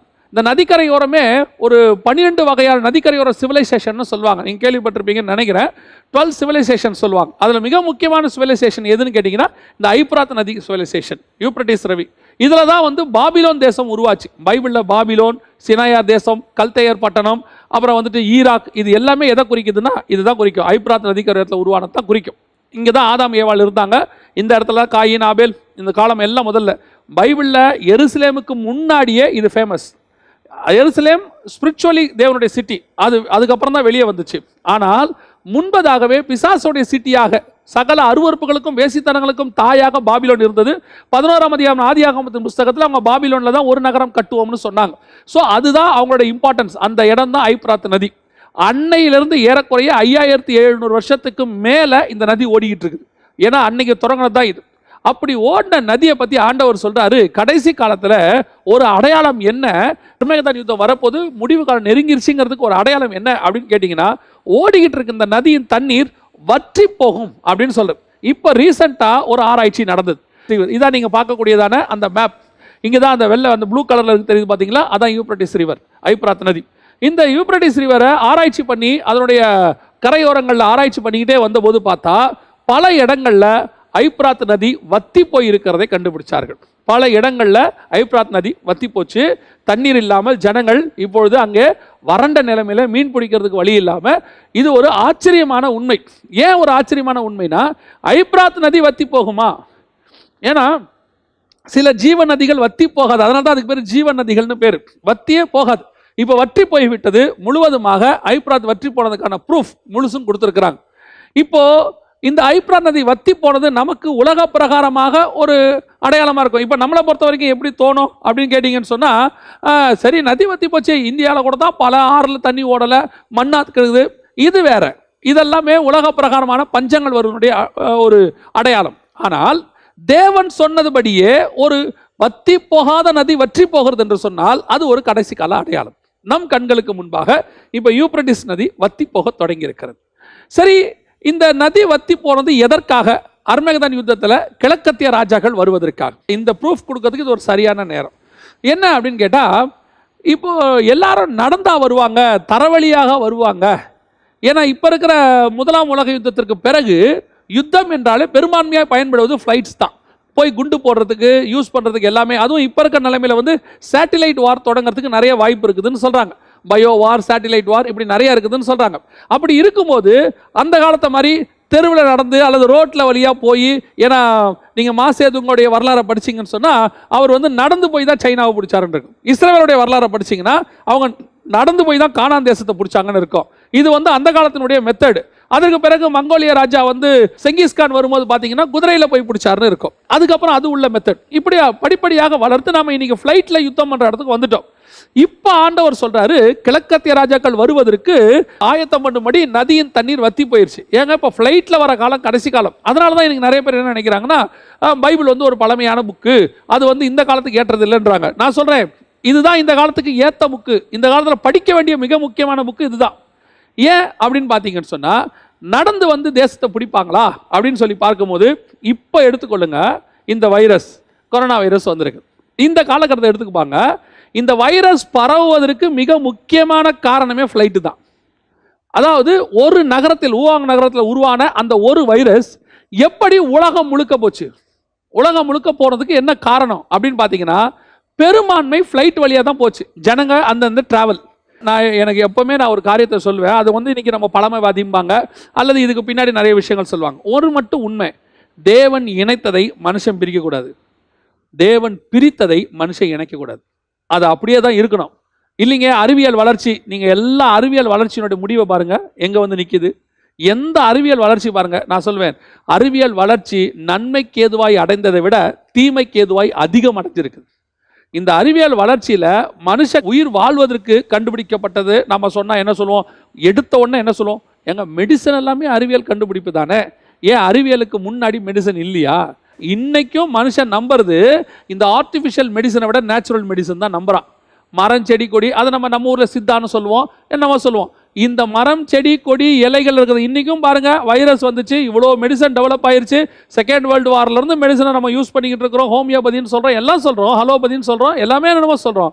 இன்றைக்கும் நம்மளை என்ன சொல்கிறாங்க? மரபணு வழி வைத்தியம் தான் கரெக்டுங்கிறான். அப்போ தான் க்யூர் ஆகுங்கிறாங்க. எதுக்கு நான் இந்த டாப்பிக்கை விட்டு அப்படி வெளியே போகிறேன்னு நினச்சிடாதீங்க. எதுக்கு சொல்கிறேன்? இந்த அறிவியல் ஒரு நாள் இல்லை ஒரு நாள் உங்களுடைய உச்சத்துக்கு போகும்போது நெகட்டிவிட்டியில் தான் போய் முடியுது. பாசிட்டிவிட்டி ரொம்ப கம்மி. அதுக்கு நீங்கள் கம்பேர் பண்ணி பார்த்தீங்கன்னா அதை தான் சொல்ல வரேன். இப்போ உடனே ஏன் எல்லாம் ஃப்ளைட் நிறுத்தினாங்க? அத்தனை பேரும் உடனே ஃப்ளைட்டை நிறுத்திட்டாங்க, உடனே ட்ரெயினை நிறுத்திட்டாங்க. உடனே என்ன செய்கிறாங்க? கனெக்டிவிட்டியை ஸ்டாப் பண்ணி துண்டு துண்டாக்கிட்டாங்க. எப்படி துண்டு துண்டாக்கிட்டாங்க? டிஸ்ட்ரிக்ட் துண்டாயிருச்சு. அப்புறம் ஒவ்வொரு கண்ட்ரியும் தனித்தனியாக இருக்கணும், யாரோட யாரும் இணைக்கக்கூடாது. இதைத்தானே ஆண்டவர் பண்ணி வச்சாரு. ஆண்டவர் பண்ணி வச்சதை நம்ம என்ன செஞ்சோம்? கஷ்டப்பட்டு இணைச்சோம். எதை வச்சு? ஃப்ளைட்டை வச்சு இணைச்சோம், ட்ரெயினை வச்சு இணைச்சோம். இன்னைக்கு என்ன ஆச்சு? திருப்பி நம்மளே அதை நிறுத்துறோம். ஃப்ளைட்டை நிறுத்துங்க, ட்ரெயினை நிறுத்துங்க. ஏன்? வைரஸ் பரவுது. இப்போ என்ன நடக்க போகுது? இதை விட மோசமான வைரஸ் வரும்னு பில் கேட்ஸ் சொல்றாரு. இப்போ ஆட்டோமேட்டிக்காக என்ன ஆகும்? அவங்க நாட்டில் அவங்கவுங்க ஒழுக்கமாக இருந்தால் போதுங்கிற நிலை ஒன்று வரப்போகுது. சரி, அதெல்லாம் பின்னாடி உள்ள கதை. இப்போ இங்கே ஏன் இவங்க தரை வழியாக வர்றாங்க அப்படின்னு சொல்லி நீங்கள் கேட்டீங்கன்னு சொன்னால், 7ஆம் அதிகாரம் வெளிப்படுத்தின விசேஷத்தில் ஒரு சம்பவம் நடக்குது. ஆண்டவர் என்ன செய்கிறாரு? தன் ஜனங்களை பாதுகாக்கும்படிக்கு ஒரு காத்தை பிடிக்க சொல்லி அந்த இடத்துல சொல்றாரு. வெளிப்படுத்தல் 7:1 முதல் 4 வசனங்களை வாசிக்கும் போது, பூமியின் மேலாவது சமுத்திரத்தின் மேலாவது ஒரு மரத்தின் மேலாவது காற்று அடியாதபடிக்கு 4 காற்றுகளையும் பிடிங்கள் அப்படிங்கிறார். இப்போ இந்த காத்தை பிடிச்சாச்சுன்னா உங்களுக்கு தெரிஞ்சிருக்கும்னு நினைக்கிறேன். ரொம்ப சிம்பிள். காத்தை பிடிச்சாச்சுன்னா உங்களுக்கு எந்த விதமான ஃப்ளைட்டும் பறக்க முடியாது, எந்த விதமான நெட்வொர்க்கும் வேலை செய்யாது, எந்த 3G 4G 5G எதுவும் வேலை செய்யாது, இன்டர்நெட் வேலை செய்யாது, உங்களுடைய ரேடார் வேலை செய்யாது, GPS வேலை செய்யாது. எல்லாமே எல்லாமே காற்றை அடிப்படையாக கொண்டது. இந்த காற்றை அடிப்படையாக கொண்டு தான் நம்ம வாழ்க்கையை ஓட்டிக்கிட்டு இருக்கிறோம்.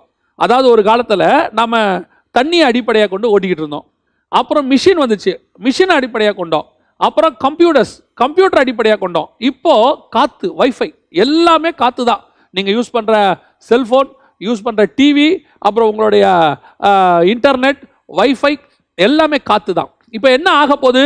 காற்று ஆண்டவர் பிடிக்கும் போது உங்களுக்கு தெரியும் நினைக்கிறேன், காற்று வீசுவதனால தான் டேட்டா டிரான்ஸ்ஃபர் ஆகுது. காற்று வீசாவிட்டால் டேட்டா டிரான்ஸ்ஃபர் ஆகாது. காற்றை பிடிச்சாச்சுன்னா டேட்டா டிரான்ஸ்ஃபர் ஆகாது. இது ஒரு புறம். ரெண்டாவது, ஃப்ளைட் இருக்குதே, அது காற்று வீசினா தான் அது கிழிச்சிக்கிட்டு பறக்கும். காற்று இல்லாத இடத்துல பார்த்தீங்கன்னா ஏர் பாக்கெட்ஸ் அப்படின்னு சொல்லுவாங்க. அது அப்படியே கொஞ்சம் கீழே விழும். அந்த இடத்துல சில காரியங்கள் நடக்கும். அப்போ நடக்கும்போது காற்று இல்லாவிட்டால் ஃப்ளைட்டு கீழே விழும். இப்போ கடைசி காலத்தில் என்ன நடக்க போது? மிகப்பெரிய டிசாஸ்டர் ஒன்று வரும். ஆண்டவர் என்ன செய்ய போறாரு? பெரிய எரிமலைகளை கொண்டு வந்து போட போறாரு. அப்புறம் எரிக்கற்கள் விழப்போகுது. இந்த மாதிரி நிறைய காரியங்களை ஆண்டவர் செய்கிறார். அதனுடைய விளைவாக பூமியில் போதுமான அளவுக்கு காற்று இருக்காது. காற்று இல்லாத பட்சத்தில் விமானம் பறக்காது. விமானம் பறக்க முடியாத காலத்தில் இவங்க என்ன செய்ய போறாங்க அப்படின்னு சொன்னால், தரை மார்க்கமாக தான் இவங்க என்ன செய்ய போகிறாங்க, அந்த யுத்தத்துக்கு வரப்போகிறாங்க. அதாவது கிழக்கத்திய ராஜாக்கள் தரை மார்க்கமாக தான் வருவாங்க. ஏன்னா இப்போவே நீங்கள் பாருங்களேன், தரை மார்க்கம் தான் பெரும்பாலும் யூஸ் பண்ணப்பட்டது. விமானம் நிறுத்தப்பட்டது, தரைமார்க்கமாக உள்ளவங்களாம் கனெக்ட் ஆகிட்டாங்க, விமானத்தில் கனெக்ட் ஆகிற நாடுகள்லாம் நின்று போச்சு. இதே நிலைமை இதை விட சிவியராக இன்னொரு தடவை வரும். அதான் அர்மேகதான் யுத்தத்துக்கு மிகப்பெரிய சிவியராக வரும். அப்படி வரும்போது தரை மார்க்கமாக அவர்கள் புறப்பட்டு வருவார்கள், கிழக்கத்திய ராஜாக்கள் வருவார்கள். இந்த கிழக்கத்திய ராஜாக்கள் தரை மார்க்கமாக வருவதற்கு ஐப்ராத் நதி வத்தி போய் இடம் கொடுக்கும் என்று வேதம் சொல்லுகிறது. ஏன்னா உலகத்தினுடைய நடுவில் ஓடுது, ஈராக்கில் ஓடுது ஐப்ராத் நதி. இந்த நடுவில் ஓடுற, இப்போ நீங்கள் பாருங்கள், இந்த ப்ளூ கலரில் உங்களுக்கு தெரியுது பார்த்தீங்களா, இந்த மேப். இந்த மேப்பில் நீங்கள் பார்க்கக்கூடியதான அந்த ப்ளூ கலர் அதுதான் நடுவில் ஓடுது. இந்த ப்ளூ கலர் நடுவில் ஓடக்கூடியது அப்படியே வத்தி போனால் தான் ஈஸ்டில் இருக்கிறவங்க வெஸ்ட்டுக்கு வர முடியும், இல்லைனா ஃப்ளைட் வழியாக தான் வரணும். இப்போ என்ன பண்ணியிருக்கிறாங்கன்னா, இது வத்தி போச்சு, இவங்க வருவதற்கான எல்லா வேலையும் ரெடியாக இருக்கு. ஐப்ராத் நதி வத்தி போனது ரெண்டாவது அடையாளம். நம் கண்களுக்கு முன்பாக அர்மேகதானுக்கு உலகம் ஆயத்தப்பட்டு விட்டது. இனி காலம் செல்லாது, வத்தி போகாத நதி வத்தி போகிறது. அதுதான் ரொம்ப ஆச்சரியம். 5800 வருஷமாக இருந்தது, இப்போ இல்லாமல் போச்சு. கடைசி காலத்தில் கர்த்தர் சொன்ன அடையாளம் நிறைவேறி கொண்டிருக்கிறது. இனி காலம் கண்டிப்பாக செல்லாது. சரி, இப்போ இந்த வழியாக வரப்போகிறாங்களே, வரக்கூடிய இந்த ஈஸ்டர்ன் கிங்ஸ் யாரு? இந்த ஈஸ்டர்ன் கிங்ஸ் என்ன பண்ண போகிறாங்க அப்படின்னா, தரை மார்க்கமாக வருவாங்க அப்படின்னு சொல்லி பார்க்குறோம். இந்த தரை மார்க்கமாக வரக்கூடிய ஈஸ்டர்ன் கிங்ஸ் இருக்கிறாங்க இல்லையா, இவங்களை பற்றி நீங்கள் கொஞ்சம் பார்க்கறதுக்கு முன்னாடி இந்த தரை மார்க்கமாக வருவதற்கு இப்போ ஒன்று செஞ்சுருக்கிறாங்க பாருங்கள். இதுக்கு பேர் சில்க் ரோடு அப்படின்னு பேர், சைனா போட்டிருக்கு. இந்த சில்க் ரோடு எங்கேருந்து எங்கே வரைக்கும் போட்டிருக்கு அப்படின்னு சொல்லி நீங்கள் பார்த்தீங்கன்னு சொன்னால், கரெக்டாக சைனாவிலிருந்து யூரோப் வரைக்கும் போட்டிருக்கிறாங்க. யூரோப்லேருந்து வந்து எங்கே ஜாயின் ஆகுதுன்னு பார்த்தீங்கன்னா, இஸ்ரேலுக்கிட்ட வந்து ஜாயின் ஆகுது. அதாவது இங்கேருந்து அவங்க யூகே வரைக்கும் இந்த ரோடை போட்டிருக்கிறாங்க யூரோப்பில். இந்த ரோட்டில் வந்து அவங்க ட்ராவல் பண்ணிட்டாங்க. ட்ராவல் பண்ணி கிட்டத்தட்ட 13 நாள் ஆயிருக்கு ட்ராவல் பண்ணுறதுக்கு. இப்போ ஃபஸ்ட்டு தரைமார்க்கமாக போட்டாங்க. இந்த ரோடை போடும்போது சைனா சொன்னதான காரணம் என்ன அப்படின்னு கேட்டால், சாலமோன் காலத்தில் நாங்கள் இங்கிருந்து போய் சில்க் துணி, பட்டு துணி வியாபாரம் பண்ணியிருக்கிறோம். உங்களுக்கு தெரியும் நினைக்கிறேன், நிறைய ரோட்ஸ் இருக்குது. சில்க் ரோடுன்னு சொல்லுவாங்க, அதுக்கு பிறகு கோல்டு ரோட்ஸ்னு சொல்லுவாங்க, தங்க வியாபாரம் பண்ணவங்க அதெல்லாம் சொல்லுவாங்க. அந்த மாதிரி பட்டு துணி அந்த காலத்தில் நாங்கள் வியாபாரம் பண்ணோம், அதன் நினைவாக இந்த ரோடு போடுறோன்னு சொல்லி சைனா போட்டிருக்கு. இந்த ரோடை சைனா போடும் போதே நாங்கள் சொன்னோம், கடைசி காலத்துக்கு உலகம் ஆயத்தப்பட்டு விட்டது, இனி காலம் செல்லாது.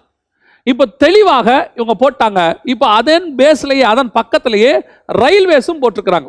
இங்கே பார்த்தீங்கன்னா வேர்ல்டு லாங்கஸ்ட் ரயில் ட்ராக் ஒன்று போட்டு, இப்போ பார்த்தீங்கன்னு சொன்னால் சைனாவிலிருந்து எத்தனையோ கண்டெய்னரை ஏற்றிக்கொண்டு ட்ரெயின் போயிருக்குது. போயிட்டு இப்போ ரீச் ஆயிடுச்சு. World longest rail connect China to Italy. இது வழியாக எங்கே போகுதுன்னு சொன்னீங்கன்னா, நம்ம இஸ்ரேல் வழியாக தான் போகுது. இஸ்ரேலும் இதில் ஜாயின் பண்ணியிருக்குது, சைன் பண்ணியாச்சு. இப்போ இந்தியாவுக்கு மேலேயும் வந்திருக்குது, பாகிஸ்தான் வழியாக வருது, ராவல்பிண்டிலேருந்து போய் ஜாயின் ஆகுது பாகிஸ்தானுக்கு.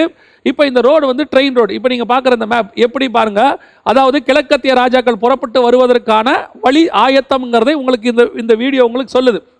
சைனாவிலிருந்து புறப்பட்டு எந்தெந்த நாடுகள் எப்படி எப்படி கனெக்ட் ஆகுதுங்கிறத நீங்கள் பார்த்துட்டு இருக்கிறீங்க. அப்படின்னா வெளிப்படுத்தின விசேஷம் 16ஆம் அதிகாரம் 12வது வசனத்தில் சொல்லப்பட்ட தீர்க்க தரிசனங்கள் துல்லியமாய் நம்முடைய காலத்தில் நம் கண்களுக்கு முன்பாக 100% ஆம் என்றும் ஆமேன் என்றும் நிறைவேறி கொண்டிருக்கிறது. இனி காலம் செல்லாது. ரோடு போட்டாச்சு, யோசித்து பாருங்க. நதி வத்தி போச்சு, ரோடு ரெடி ஆயிருச்சு. இப்போ ரோடு புறப்பட்டாச்சு, இப்போ ரோட்வேஸும் ரெடி, ரயில்வேஸும் ரெடி. இப்போ சைனா வந்து இதை போட்டுச்சு. இதை போட்ட உடனே சைனாவுடைய இன்னொரு பிளான் என்ன அப்படின்னு சொல்லி நீங்கள் பார்த்தீங்கன்னு சொன்னால், இதே மாதிரி போர்ட் வழியாக போடணுன்றது தான் சைனா. இப்போ பாருங்க, இப்போ நீங்கள் பார்க்குறது இது இருக்கு இல்லையா, இது மேல் வழியாக போகுது சைனா. மேல் வழியாக சைனாலேருந்து யூரோப் வரைக்கும் போகுது. இதான் காட்ஸ் பிளான். ஆனால் சைனாவுக்கு ஒரு ஆசை இருக்குது, உலகத்தை பிடிக்கிற ஆசை. இப்போ ரீசெண்டாக ஒரு 1 வீக்காக கூட நீங்கள் நியூஸில் எல்லாத்துலேயும் பாருங்கள், சைனா தன்னுடைய போர்க்கப்பலை இறக்கிருச்சு. எப்படிப்பட்ட போர்க்கப்பலை இறக்கி இருக்குது? தானே தயாரித்த உக்ரைன்லேருந்து வாங்கின ஒரு போர்க்கப்பலை வச்சு அதன் மாடலில் இவங்களே தயாரித்த ஒரு போர்க்கப்பலை சைனா இறக்கிருச்சு. இறக்கிட்டு இப்போ வேர்ல்டை ஃபுல்லாக தன் கண்ட்ரோலில் கொண்டு வரணும்னு சைனா விரும்புது. ஏன்னா எக்கனாமி வந்து சைனாவை நம்பி இருக்கு. அமெரிக்காவுக்கும் சைனாவுக்குமான ஒரு யுத்தம் நடக்குது, எக்கனாமிக்கல் வார் நடக்குது. இந்த எக்கானமி வாரில் வந்து சைனா வந்து அமெரிக்காவை ஜெயிக்கிற இடத்துக்கு வந்திருக்கு. அதனால இப்போ அமெரிக்கா என்ன பண்ணுது, எப்படியாவது சைனாவை டவுன் பண்ணணும் அப்படின்னு ஒரு பிளான். வெஸ்டர்ன் கண்ட்ரிஸ் எல்லாம் இதில் வந்து மாட்டிக்கிறாங்க. இப்போ கூட என்ன பண்ணியிருக்கிறாங்கன்னு கேட்டால், அமெரிக்க அதிபர் திடீர்னு ஒரு சட்டம் போட்டார். டிக்டாக் அப்படின்னு சொல்லி ஒரு செயலி இருந்துச்சு, உங்கள் எல்லாருக்கும் தெரியும், ஆப் இருந்துச்சு. இந்த ஆப்பை சைனாக்காரங்க ஆப்பை யூஸ் பண்ணக்கூடாது, அதை ஒருவேளை அமெரிக்கா கம்பெனி வாங்கி அதை நீங்கள் வேணால் யூஸ் பண்ணிக்கன்ட்டார். இப்போ ட்விட்டர்காரங்க அதை வாங்குறாங்க. அந்த அளவுக்கு சைனாவுக்கும் அமெரிக்காவுக்கும் நேரடியாக சண்டை போயிட்டு இருக்குது. இப்போ சைனா வந்து எப்படியாவது இதை ஜெயிக்கணும், உலகத்தை ஜெயிக்கணும்னு ஒரு ஆசை. அதனால சைனா வந்து இப்போ ரோடு போட்டு கீழே போர்ட் ஒன்று போடுறாங்க, போர்ட் ரூட், அதாவது சி ரூட் ஒன்று போடுறாங்க. எப்படின்னா அந்த சி ரூட் உள்ள ஒன்று தான் ஸ்ரீலங்காவில் கொண்டு வந்து போர்ட் வாங்கியிருக்கிறாங்க. 99 இயர்ஸ்க்கு லீஸுக்கு எடுத்திருக்கிறாங்க. சைனீஸ் வந்து ஸ்ரீலங்காவுடைய போர்ட்டை எடுத்திருக்கிறாங்க. இது ஒரு வகையில் டோட்டல் உலகத்தை பிடிக்கிறதா இருந்தாலும் மூணாவது பக்கமும் இந்தியாவுக்கு செக் வைக்கிறது இது ஒரு பக்கம். இது அவங்க செய்ய தொடங்கி இருக்கிறாங்க. ஆனால் பைபிள் படி கடைசி காலத்தில் இந்தியாவும் சீனாவும் இணைந்து தான் போகணும். ஏன் ஈஸ்டர்ன் கண்ட்ரிஸ்ங்கிறது யார் யாரெல்லாம் குறிக்குதுன்னு பார்த்தீங்கன்னு சொன்னால், இந்த சிவப்பு கலரில் நீங்கள் பார்க்குறீங்க இல்லையா, அதுதான் இஸ்ரேல், அந்த சின்ன டாட். அதுலேருந்து eastern side, right hand side இருக்கிறது எல்லாமே ஈஸ்டர்ன் கிங்ஸ். ஃபர்ஸ்ட் இருக்கிறது என்னன்னு பார்த்தீங்கன்னா ஈரான். ஈரானுக்கு அப்புறம் என்னென்ன இருக்குதுன்னு பார்த்தீங்கன்னு சொன்னால் நம்ம பாகிஸ்தான், இந்தியா, அப்புறம் சைனா, இதாக இருக்கும். மற்ற எதுவுமே இருக்காது. சைனாக்கு அப்புறம் பார்த்தீங்கன்னு சொன்னால் கடல் தான் இருக்கும், வேறு எதுவுமே இருக்காது. இப்போ சைனாக்கு அப்புறம் நீங்கள் சொல்லலாம் மலேசியா, சிங்கப்பூர்லாம் இருக்குது, பிலிப்பைன்ஸு, அப்புறம் இந்தோனேஷியா, இவங்க எல்லாமே மங்கோல் பிரிவில் வருவாங்க. அதாவது மங்கோலியன்ஸ் அப்படிங்கிற பிரிவில் இவங்க மொத்தம் வந்துருவாங்க. இங்கே பெர்ஷியன்ஸ் அந்த பிரிவில் நம்ம எல்லாருமே வந்துருவோம். ஏதாவது ஈஸ்டர்ன் கிங்ஸ் எல்லாருமே வந்துருவாங்க. பெருசாக சொன்னால் 3 நாடு தான், ஈரான், இந்தியா, சைனா, இந்த 3 நாடு தான். இவங்க தான் ஈஸ்டர்ன் கிங்ஸ், அதாவது கிழக்கத்திய ராஜாக்கள். சூரியன் உதிக்கும் திசையில் இருந்து வரும் ராஜாக்கள் வரணும். இப்போ இந்த 3 ராஜாக்களும் இப்போ நீங்கள் பார்த்தீங்கன்னா 3 பேரும் தனித்தனியாக இருந்தாங்க. இப்போ சைனாவும் ஈரானும் சேர்ந்துருச்சு.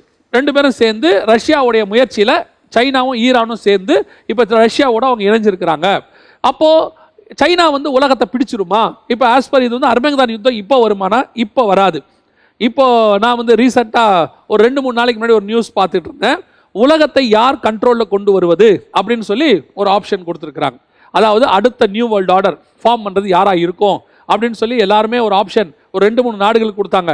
மீண்டும் அமெரிக்கா தலையெடுக்குமா, அல்லது அமெரிக்காவை வீழ்ச்சி அடைந்து சைனா மேலே வந்துருமா, ரஷ்யா ஆதரவோடு கூட சைனா மேலே வந்துருமா, ஏன்னா ரஷ்யா வந்து சைனாவுக்கு ஆதரவு கொடுக்குது அப்படின்னு சொல்லி ஒன்றுக்கு சொல்லியிருக்கிறாங்க. இதில் இவங்க யாருமே ஒரு ஆப்ஷனை கொண்டே வரல. எந்த ஆப்ஷனை கொண்டு வரல தெரியுமா? யூரோப்பியன் யூனியன் ஒன்று இருக்கு, அந்த ஆப்ஷனை கொண்டே வரல. கொண்டு வராமல் இவங்க பேசுனது எல்லாமே அமெரிக்காவா, சைனாவா, இல்லை ரஷ்யாவா, இப்படி தான் பேசிக்கிட்டு இருக்கிறாங்க. துருக்கி கூட இப்போ முயற்சி பண்ணிக்கிட்டு இருக்குது எல்லாத்தையும் தன் கண்ட்ரோலில், மிடில் ஈஸ்டை கண்ட்ரோலில் கொண்டு வரதுக்கு ரஷ்யாவுடைய ஆலோசனையின் பேரில். இதெல்லாம் இப்போ நடந்துக்கிட்டு இருக்கும்போது இவங்க எதிர்பார்க்கறது என்ன? மீண்டும் சைனா மேலே வந்துருமா அப்படின்னு சொல்லி. வராது, இப்போதைக்கு சைனா வராது. ஆஸ் பர் பைபிள் அடுத்த new world order European union anti Christ government தான் ஃபார்ம் ஆகணும். அவங்க ஃபார்ம் ஆகி அவங்களுக்கு உதவி செய்யத்தான் இவங்க வரணும். ஆனால் ஒரு காலத்தில் இந்த சைனா மேலே வரும். எப்போ? அந்த 7 வருஷம் உபத்திரவ காலத்துக்கு பிறகு, ஆயுத வருஷ அரசாட்சிக்கு பிறகு சாத்தான் மீண்டும் கட்டவிழ்க்கப்படணும். சாத்தான் கட்டவிழ்க்கப்படும் போது சாத்தானுக்கு உதவி செய்கிறது யாருன்னு பார்த்தீங்கன்னா மாக்கோகுன்னு இருக்கு. இந்த மாக்கோகு தான் பின்னாட்களில் மாக்கோகியாவா மாறி மங்கோலியாவா மாறிச்சு. அந்த மங்கோலிய இனத்தை சார்ந்தது தான் சைனா.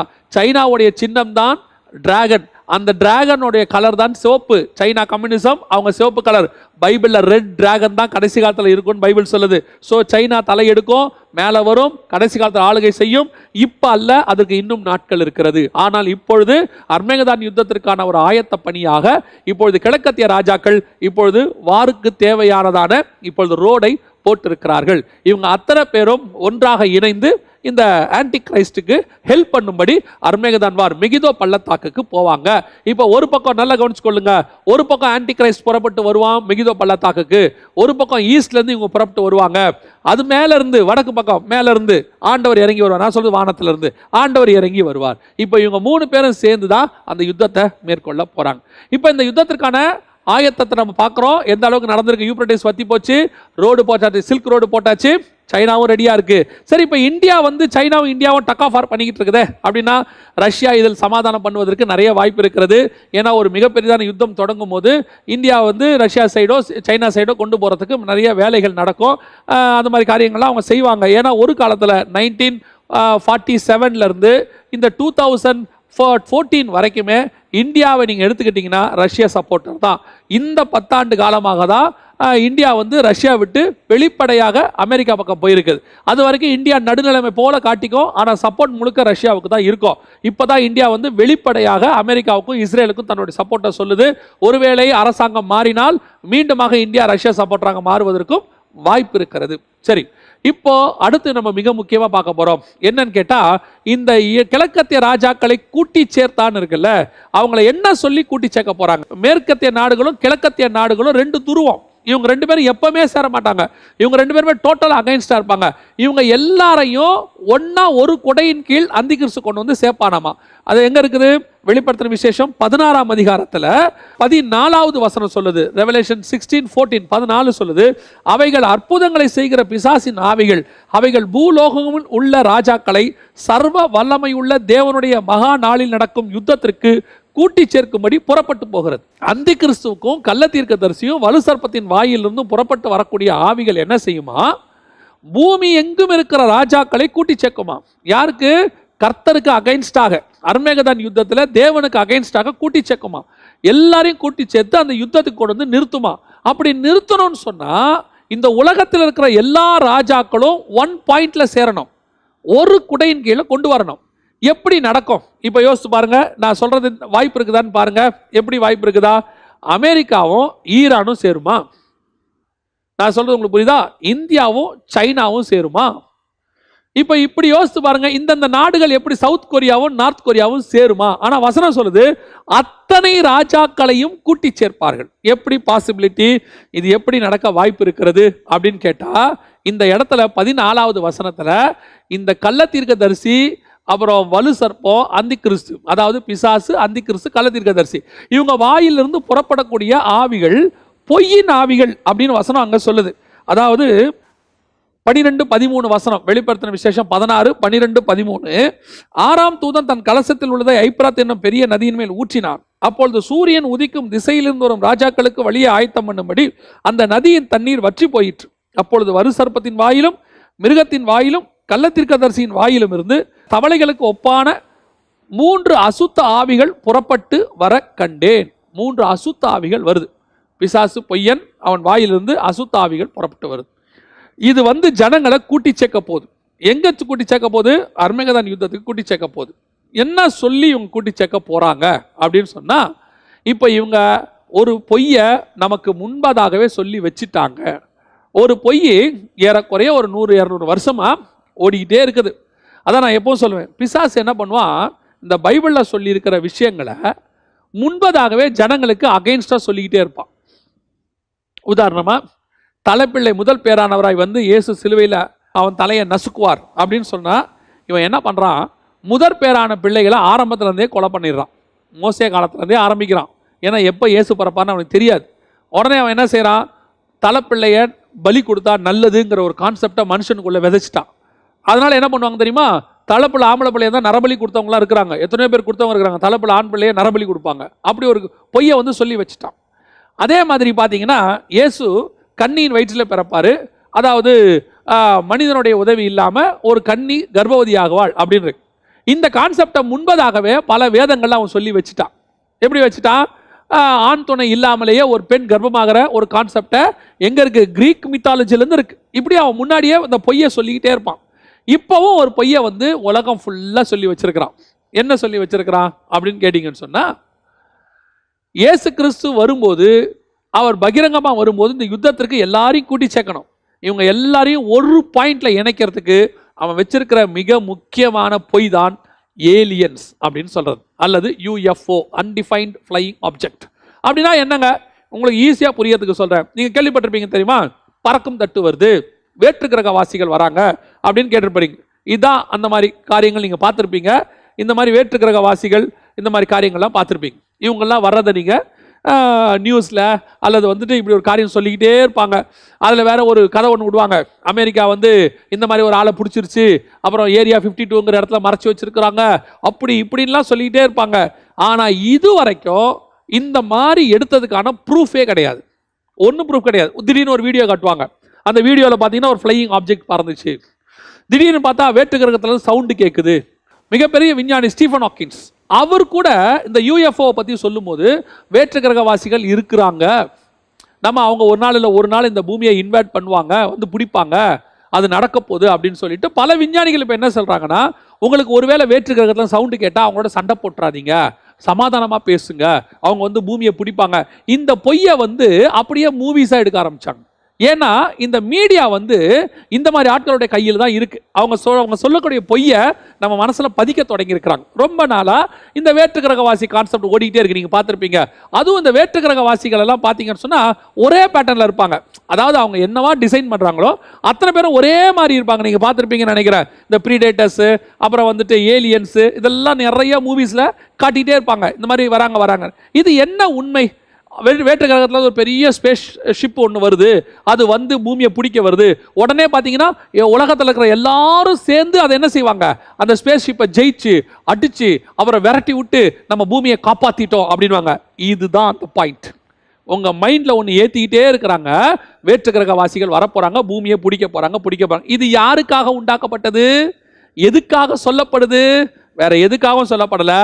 பகிரங்கமாக வரப்போகிற இயேசு கிறிஸ்துவும் அவரோடு கூட வரக்கூடிய பரிசுத்தவான்களுக்காக இப்பவே பிசாசு சொல்லி வச்சிருக்கிற பொய் தான் அது. என்ன பகிரங்கமாக வரக்கூடிய இயேசுக்கும் பிசாசு இப்படி சொல்லி வச்சிருக்கிறான் அப்படின்னு கேட்டீங்கன்னா, இயேசு வரும்போது எப்படி இருப்பார்? கண்டிப்பாக நீங்கள் நினைக்கிறபடி இந்த நீல முடியோட தாடியோட இருக்க போகிறது இல்லை. இயேசு எப்படி இருப்பார்? மர்வமான ரூபத்தில் இருப்பார். எப்படி இருப்பார் நமக்கு தெரியாது. ஏன்னா 1 யோவான் 3:2-3 சொல்லுது, பிரியமானவர்களே, நாம் இப்பொழுது தேவனுடைய பிள்ளைகளாக இருக்கிறோம், இனி எவ்விதமாக இருப்போம் என்று வெளியரங்கமாகவில்லை. ஆகிலும் அவர் வெளிப்படும் போது அவர் இருக்கிற வண்ணமாக நாம் அவரை தரிசிப்பதனால் அவருக்கு ஒப்பாக இருப்போம். அப்ப அவர் வரும்போது தான் தெரியும் அவர் எப்படி இருப்பார். அப்ப என்ன ஆக போகுது? இயேசு வந்தாலும் இவங்க தெரிய போறதில்லை. இயேசு அப்படியே வானத்தில் வரும்போது 1000 பரிசுத்தம், இப்ப எல்லாரும் அவருக்கு ஒப்பாக இருப்பாங்க. அப்ப அத்தனை பேர் எப்படி இருப்பாங்க?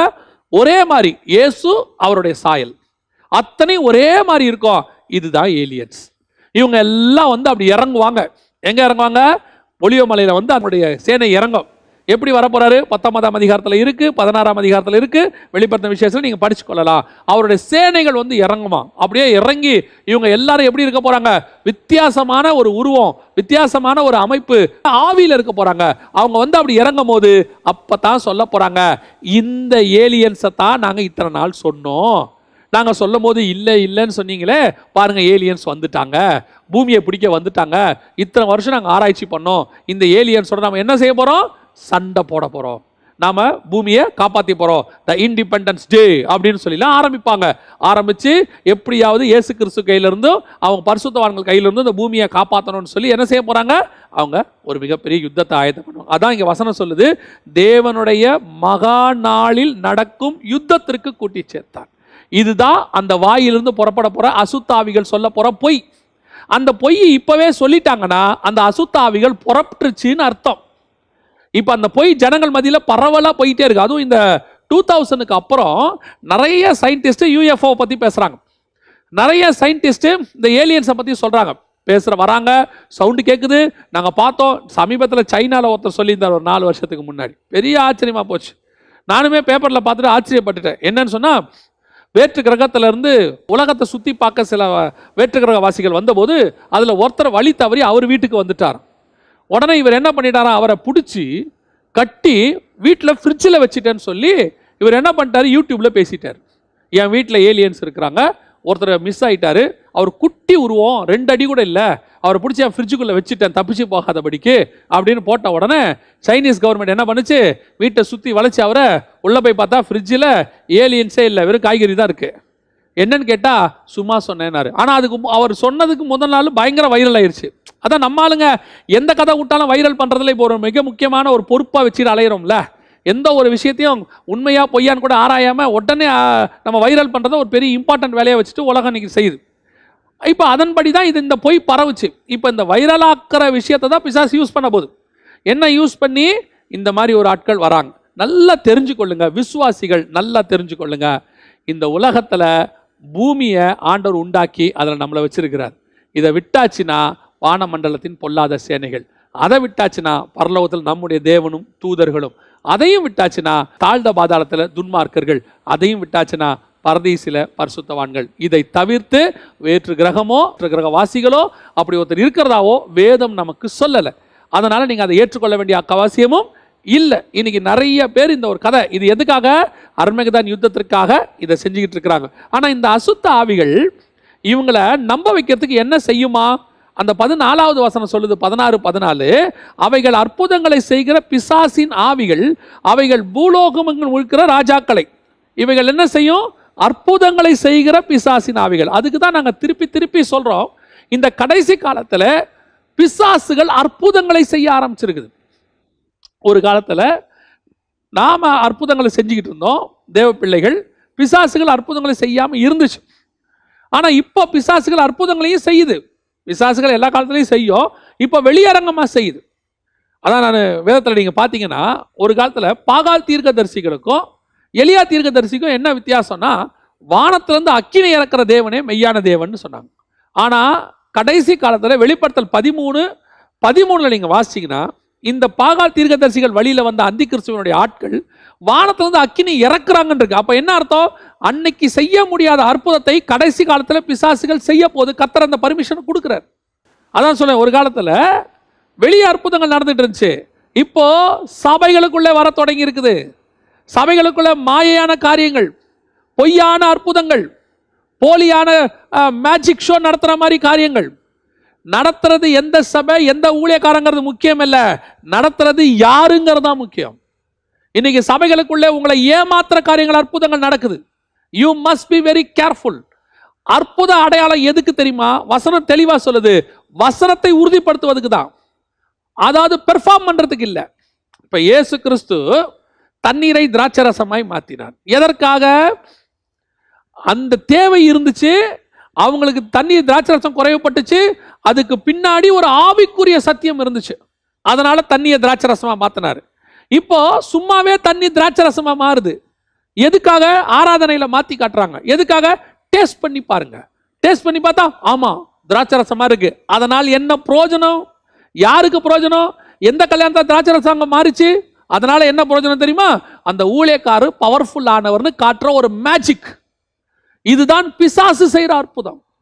இந்த மாதிரி பிசாசுகள் கடைசி காலத்துல அற்புதங்களை செய்யுது, சபைகளுக்குள்ள வந்து செய்யுது. முன்னாடி வெளியே செஞ்சுக்கிட்டு இருந்துச்சு, முன்னாடி கேட்குது இல்லை பேதர்கிட்ட, இதை எனக்கும் கொடு, காசு கொடுக்குறேன், இந்த அற்புதம் நானும் செய்யணும்னு. அன்னைக்கு செய்ய முடியாம இருந்துச்சு, இன்னைக்கு கொஞ்சம் பேர் காசுக்கு வாங்கிக்கிட்டு உள்ள விட்டுட்டாங்க.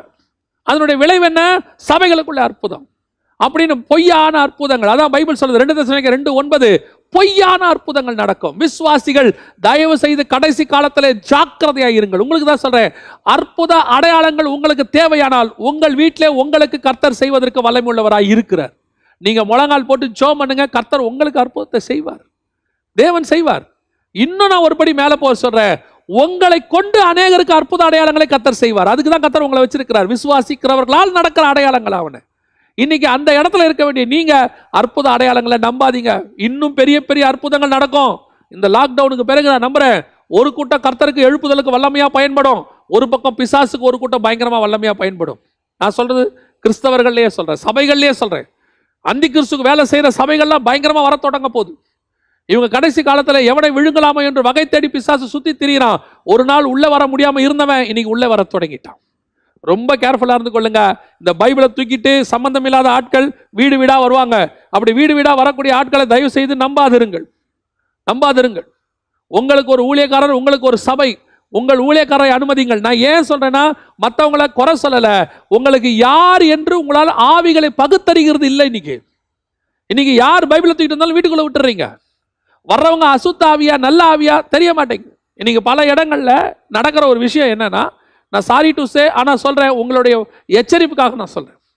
வந்து உன் வீட்டில் அந்த இடத்துல தகுடு இருக்கு, இந்த இடத்துல மந்திரம் வச்சுருக்காங்க, இந்த இடத்துல எலுமிச்சை பழம் இருக்குது அப்படின்னு சொல்லிட்டு எடுக்கிற ஆட்கள் வந்து எடுத்துட்டு உங்ககிட்ட பணம் பறிக்கிறவங்க. நான் சொல்கிறேன், இஸ்ரவேலுக்கு விரோதமாய் குறி சொல்லுகிறதும் இல்லை, யாக்கோபுக்கு விரோதமாய் மாந்திரிகம் இல்லை. ரட்சிக்கப்பட்டு ஆண்டவரை ஏற்றுக்கொண்டு பரிசுத்தாவின் அபிஷேகத்தை பெற்ற ஒரு மனுஷனாய், ஒரு விசுவாசியா, ஒரு தேவ பிள்ளையை நீ இருப்பியானால், நீ முழங்கால் போட்டு ஜெபிக்கும் போது உங்க வீட்டில் இருக்கக்கூடிய எல்லா அசுத்தாவையும் வெளியே ஓடும். அந்த வல்லமையை கர்த்தர் உங்ககிட்ட கொடுத்திருக்கிறார். என் நாமத்தினாலே பிசாசுகளை துரத்துவீர்கள்னு சொல்லியிருக்கிறார். உனக்கு விரோதமா கிரியை செய்யாதுங்கிற விசுவாசம் முதல்ல உங்களுக்கு வேணும். நீங்களும் என்ன பண்றீங்க? மந்திரவாதி மாதிரி ஒருத்தனை கூட்டம் உட்கார வச்சிருக்கீங்க. அவர் என்ன சொல்றாரு? நான் 30 நாள் ஜெபம் பண்ணுவேன், 3 நாள் ஜெபம் பண்ணுவேன், 2 நாள் ஜெபம் பண்ணுவேன், இவ்வளோ செலவாகும். உங்களுக்கு தெரியணும், இது தேவன் அனுப்பின மனுஷன் கிடையாது. தேவன் அனுப்பின மனுஷன் எப்படிப்பட்டவனாக இருப்பான்? உன்னை பயமுறுத்துகிறவனாக இருக்க மாட்டான், உன்னை பயத்திலிருந்து விடுதலையாக்குறவனாக இருப்பான். உன் வீட்டில் பிசாசு இருக்குன்னு பயமுறுத்துறவன் தேவ மனுஷன் கிடையாது. பிசாசிலிருந்து உன்னை விடுதலையாக்குறவன் தான் தேவ மனுஷன். அதான் ரொம்ப முக்கியம். அதனால உங்களுக்கு தெளிவாக சொல்கிறேன், உங்களுக்கு ஒரு சபை, உங்களுக்கு ஒரு ஊழியக்காரர், உங்களுக்கு ஆண்டவர் கொடுத்துருக்கிறாரு. அதை தவிர்த்து மற்றவங்க வரும்போது பி கேர்ஃபுல், வெரி கேர்ஃபுல். ஊழியக்காரனை டிபெண்ட் பண்ணாதீங்க. உங்களுக்கு போதிக்கிறதுக்கு ஒருத்தரை வச்சிருக்கிறாங்க, சொல்லி கொடுக்கறதுக்கு ஒருத்தரை வச்சிருக்கிறாங்க. ஒரு ஊழியக்காரர் ஆண்டவர் கொடுத்துருக்கிறார், சோத்திரம், பிரைஸ் தி லார்ட், விட்டுருங்க. இதை விட்டுட்டு இடமா ஓடுறது, அதுவும் முந்திய விட, நான் தான் இப்போ சொல்கிறேன், முந்திய விட இப்போ ரொம்ப மோசம். சபை திறக்கும் போது உங்கள் வீட்டுக்கு ஏதாவது ஒரு ஊழியக்காரங்க வருவாங்க. இப்போ லாக்டவுன் பீரியடில் 100 கணக்கில் வராங்க ஆன்லைன் வழியாக, 1000 கணக்கில் வராங்க ஆன்லைன் வழியாக. எது சரி எது தப்பு எதுவுமே உங்களுக்கு தெரிய மாட்டேங்குது. வசனத்துக்கு ஒவ்வாத காரியங்கள் எத்தனையோ நடக்குது. நான் உதாரணம் சொன்னா உடனே நீங்க ஏன் பர்டிகுலரா அவரை பேசுறீங்கன்றாங்க. ஜனங்களை பாவத்துக்கு நேரம் தள்ளக்கூடிய ஆட்களை பர்டிகுலரா சொல்ல நான் விரும்பல. ஆனா விசுவாசிகள் நீங்க கேர்ஃபுல்லா இருங்கன்னு தான் சொல்றேன். கேர்ஃபுல்லா இருங்க. இந்த மாதிரி ஆட்கள்கிட்ட ஏமாந்து போகாதீங்க. தேவன் அனுப்பின மனுஷன் உனக்கு நன்மை செய்கிறவன். உன்னுடைய சீப்பான இழிவான இம்மைக்குரிய ஆதாயத்துக்காக உண்மை தேடி வரமாட்டான் உன் வீட்டுக்கு. அதான் ரொம்ப முக்கியம். இன்னும் சொல்ல போனா தேவனால் நடத்தப்படுகிற ஊழியக்காரன் உன் வீட்டுக்கே வரமாட்டான். நீங்க வருந்தி கேட்டுக்கொண்டால் ஒழிய உன் வீட்டுக்கு வரவே மாட்டான். உங்க ஊழியக்காரன் மட்டும்தான் உங்க வீட்டுக்கு வரணும். உன் வீட்டுக்கு மாசம் 1ஆம் தேதி ஆனா ஒருத்த வந்து உட்காரானா, தேர் இஸ் a மிஸ்டேக். அந்த ஊழியக்காரன் மேல மிஸ்டேக் இருக்கு. உன்னுடைய ஊழியக்காரனை தவிர்த்து, உனக்கு கொடுக்கப்பட்ட சபையை தவிர்த்து ஊழியக்காரங்க மாசம் உன் வீட்டுக்கு தேடி தேடி வரான். வந்து வாக்குத்தத்தத்தை கொடுக்குறான், அட்டையை கொடுக்குறான். ஜனவரி மாதம் 1ஆம் தேதி ஒரு வாக்குத்தத்த அட்டையை கொடுத்துட்டு போறாங்க. சம்பந்தம் இல்லாத யாரோ ஒருத்தர் வந்து கொடுக்குறாங்கன்னா தேர் இஸ் a மிஸ்டேக். ஏன் உங்க வீட்டுக்கு வரணும்? என்னைக்காவது யோசிச்சிருக்கிறீங்களா? உங்களுக்கு எப்படி தெரியுமா? யார் வந்து வாக்குத்தத்தம் செஞ்சு 4 வார்த்தை நல்ல வார்த்தை சொன்னாலும் நீங்க குடுகுடுப்புக்காரங்க கிட்ட போற மாதிரி போயிட்டீங்க. இப்ப நான் குற்றமா சொல்லலை, நான் உங்களுக்கு எச்சரிப்பா சொல்றேன்.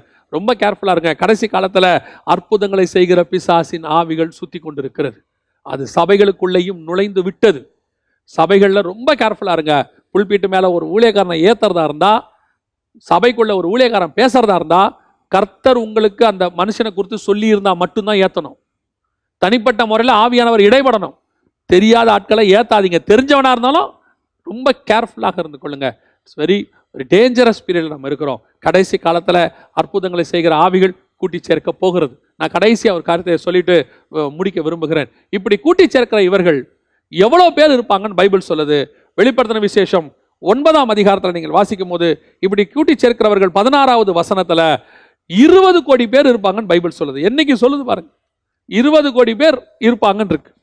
அதாவது 1940களிலேயே இந்தியாவுடைய மக்கள் தொகையே 30 கோடி தான். இது யோசிச்சு பாருங்க, 2000 வருஷத்துக்கு முன்னாடி எத்தனை பேர் இருந்திருப்பாங்க உலகத்துல? சில கோடி கூட இருக்காது. சில கோடி, அதாவது 1 கோடியோ 2 கோடியோ மிஞ்சி போனா ஒரு 10 கோடி பேர் இருந்திருப்பாங்கன்னு வச்சுக்கோங்களேன். ஏன்னா 2000 வருஷத்துக்கு இப்போ ஒரு 100 வருஷத்துக்கு முன்னாடியே இந்தியாவுடைய மக்கள் தொகை 30 கோடி தான். அப்போ 2000 வருஷத்துக்கு முன்னாடி உலகத்தில் எவ்வளோ இருந்திருக்கும்? 1 கோடி 2 கோடி. ஆனால் இங்கே பைபிள் வசனம் என்ன சொல்லுது பாருங்க, குதிரை சேனைகளாகிய இராணுவங்களின் தொகை 20 கோடியாக இருக்க கண்டேன் அப்படின்னு இருக்கு வெளிப்படுத்தல் 9:16. இந்த 20 கோடி பேர் கடைசி காலத்தில் ஒரு யுத்தத்தில் சேருவாங்கன்னா அந்த யுத்தம் எப்படி இருக்கும், அந்த இடம் எப்படிப்பட்டதா இருக்கும்? இப்போ அப்படிப்பட்ட ஆட்கள் கரெக்டாக சேர்ந்துருக்கிறாங்க. சைனாவில் ஏறக்குறைய 130 கோடி பேர், இந்தியாவில் ஏறக்குறைய 130 கோடி பேர். இப்போ நமக்கு 20 கோடி பேர் வேணும். சைனா ஒரு மிகப்பெரிய இராணுவ பலத்தை உருவாக்குது. எவ்வளோ பேரா தெரியுமா? 35 கோடி பேர் இருக்கிற இராணுவத்தை சைனா உருவாக்குது. அதான் இந்த வேத வல்லுநர்கள்லாம் சொல்லுவாங்க, ஈஸ்டர்ன் கிங்ஸ்ன்னு இருக்கு.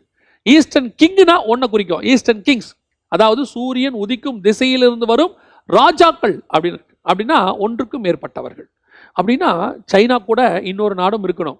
அப்போ 20 கோடி பேர் இருக்கக்கூடிய ஒரு இராணுவத்தை சில நாடுகள் சேர்ந்து செய்யணும்னா கண்டிப்பாக சைனாவும் இந்தியாவும் அதில் இருக்கும்.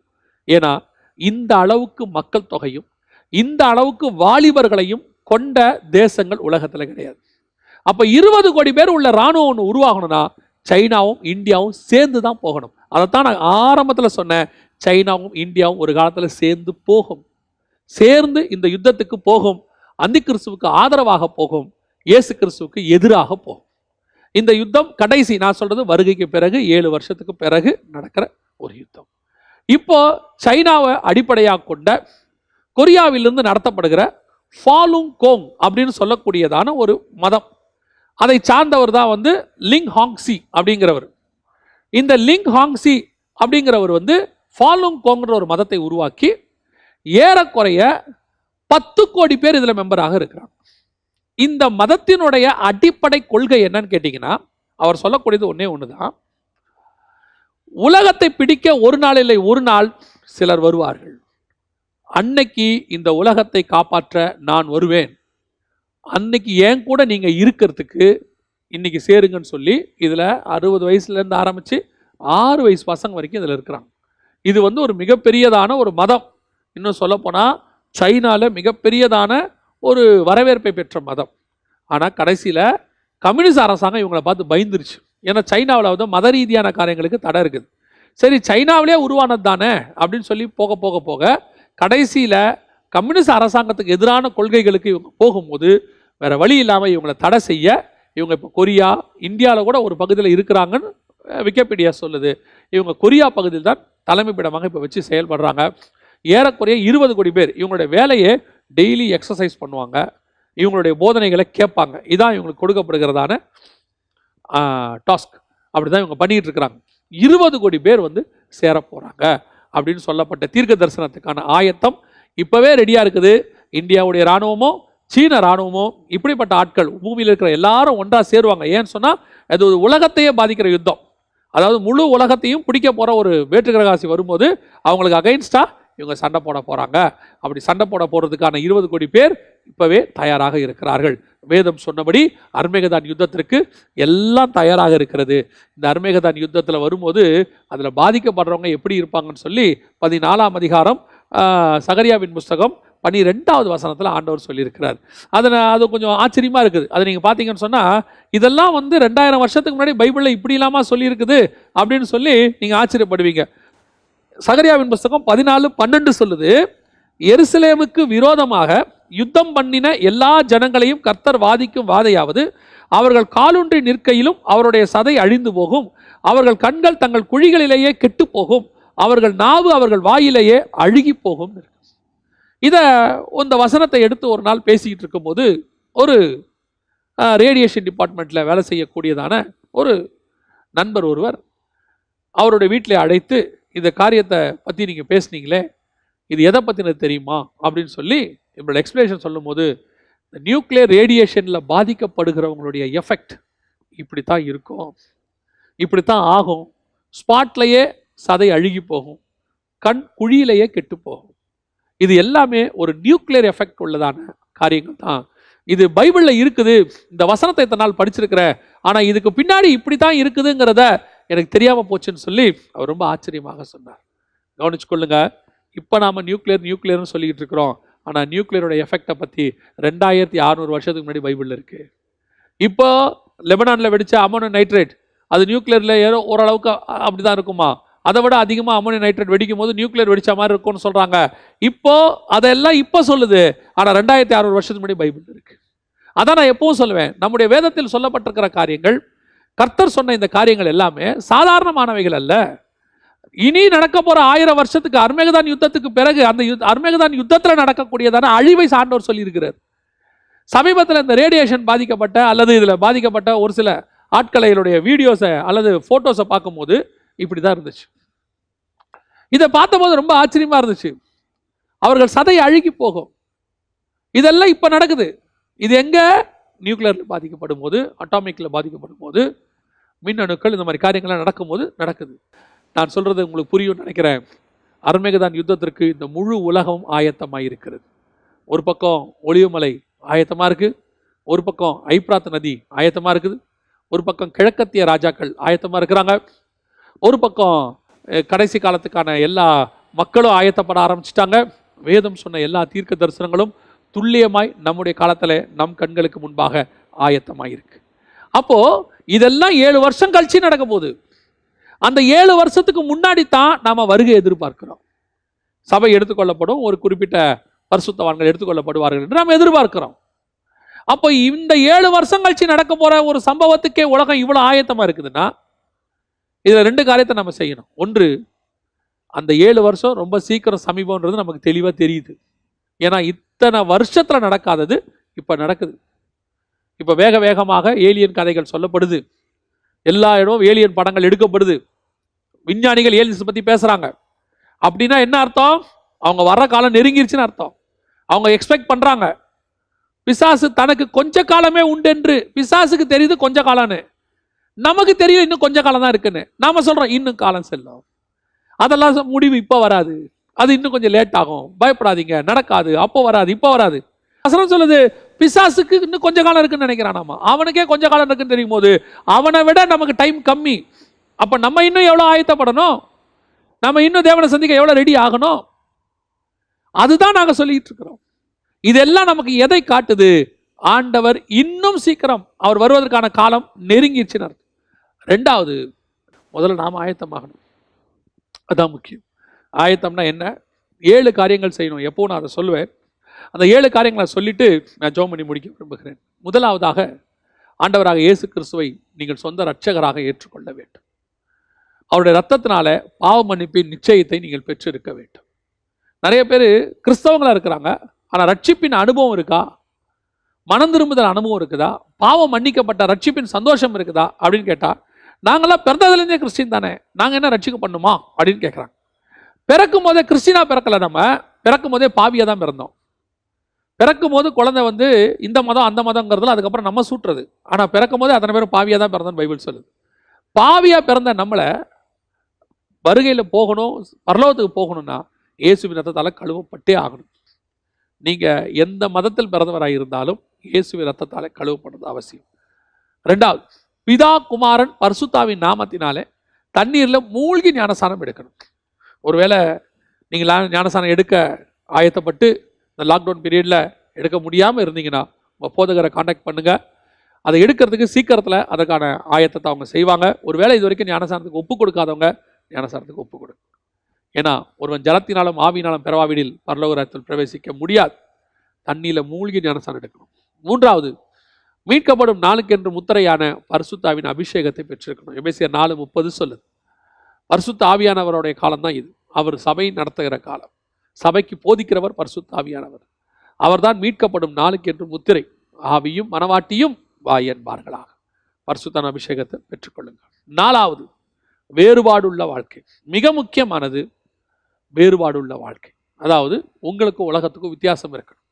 நான் உலகத்துக்கும் இருந்துப்பேன், இந்த பக்கமும் இருந்துப்பேன், பரலோகத்துக்கும் போயிடுவேன் அப்படின்னா உங்களை நீங்களே ஏமாற்றிக் கொள்கிறீங்க. வசனம் தெளிவாக சொல்லுது, கர்த்தர் தெய்வமானால் கர்த்தர் இடத்துல வாங்கள், பாகால் தெய்வமானால் பாகால் இடத்துல போங்க. 2 நினைவுகளால் குந்தி குந்தி நடக்க முடியாது. அதுவும் கடைசி காலம் வந்துருச்சு. இந்த அடையாளங்களாக நமக்கு தெளிவாக ஒன்றை சொல்லுது, இனி காலம் கண்டிப்பாக செல்லாது. ரொம்ப சீக்கிரத்தில் கர்த்தருக்கு சித்தமானால், நமக்கு தெரியாது, அவர் வரும் நாளாகிலும் நாளிகை ஆகிலும் பிதா ஒருவரை தவிர மற்ற ஒருவரும் அறியான். அதான் சொல்கிறேன், கர்த்தருக்கு சித்தமானால் நம்முடைய ஜென்ரேஷனும் அவருடைய வருகையை பார்க்க நிறைய வாய்ப்பு இருக்கிறது. ஆயத்தப்படுங்க. உலகத்தை வெறுத்து சிலுவையை சுமக்க தொடங்குங்க.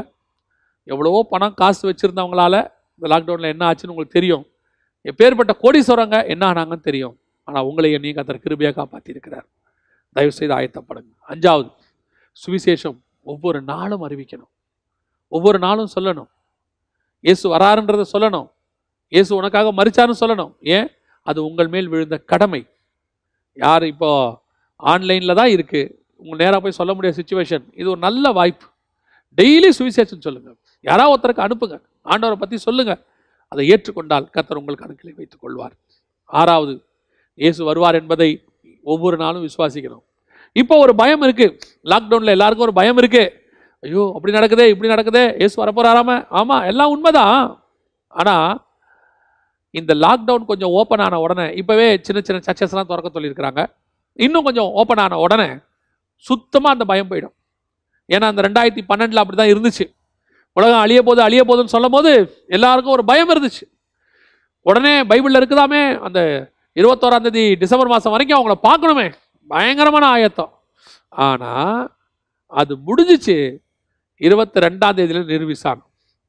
அந்த மாதிரி நிலைமைக்கு சபை போகக்கூடாது. இந்த காட்டிலும் இன்னும் அதிகமாய் நீங்கள் ஆயத்தப்படணும், விசுவாசிக்கணும் இயேசு வருவார் என்பதை. கடைசியா 7வது, முடிவு பரியந்தம் நிலை நிற்கிறவனே ரட்சிக்கப்படுவான்.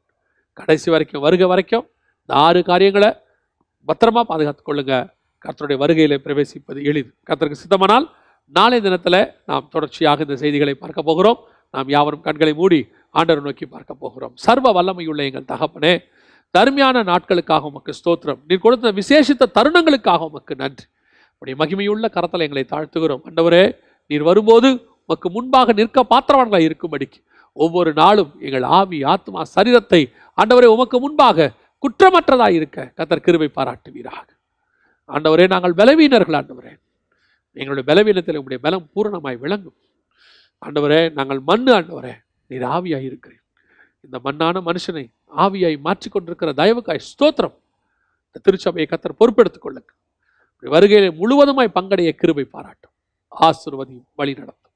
இயேசுவின் நாமத்தில் பிதாவே, ஆமென்.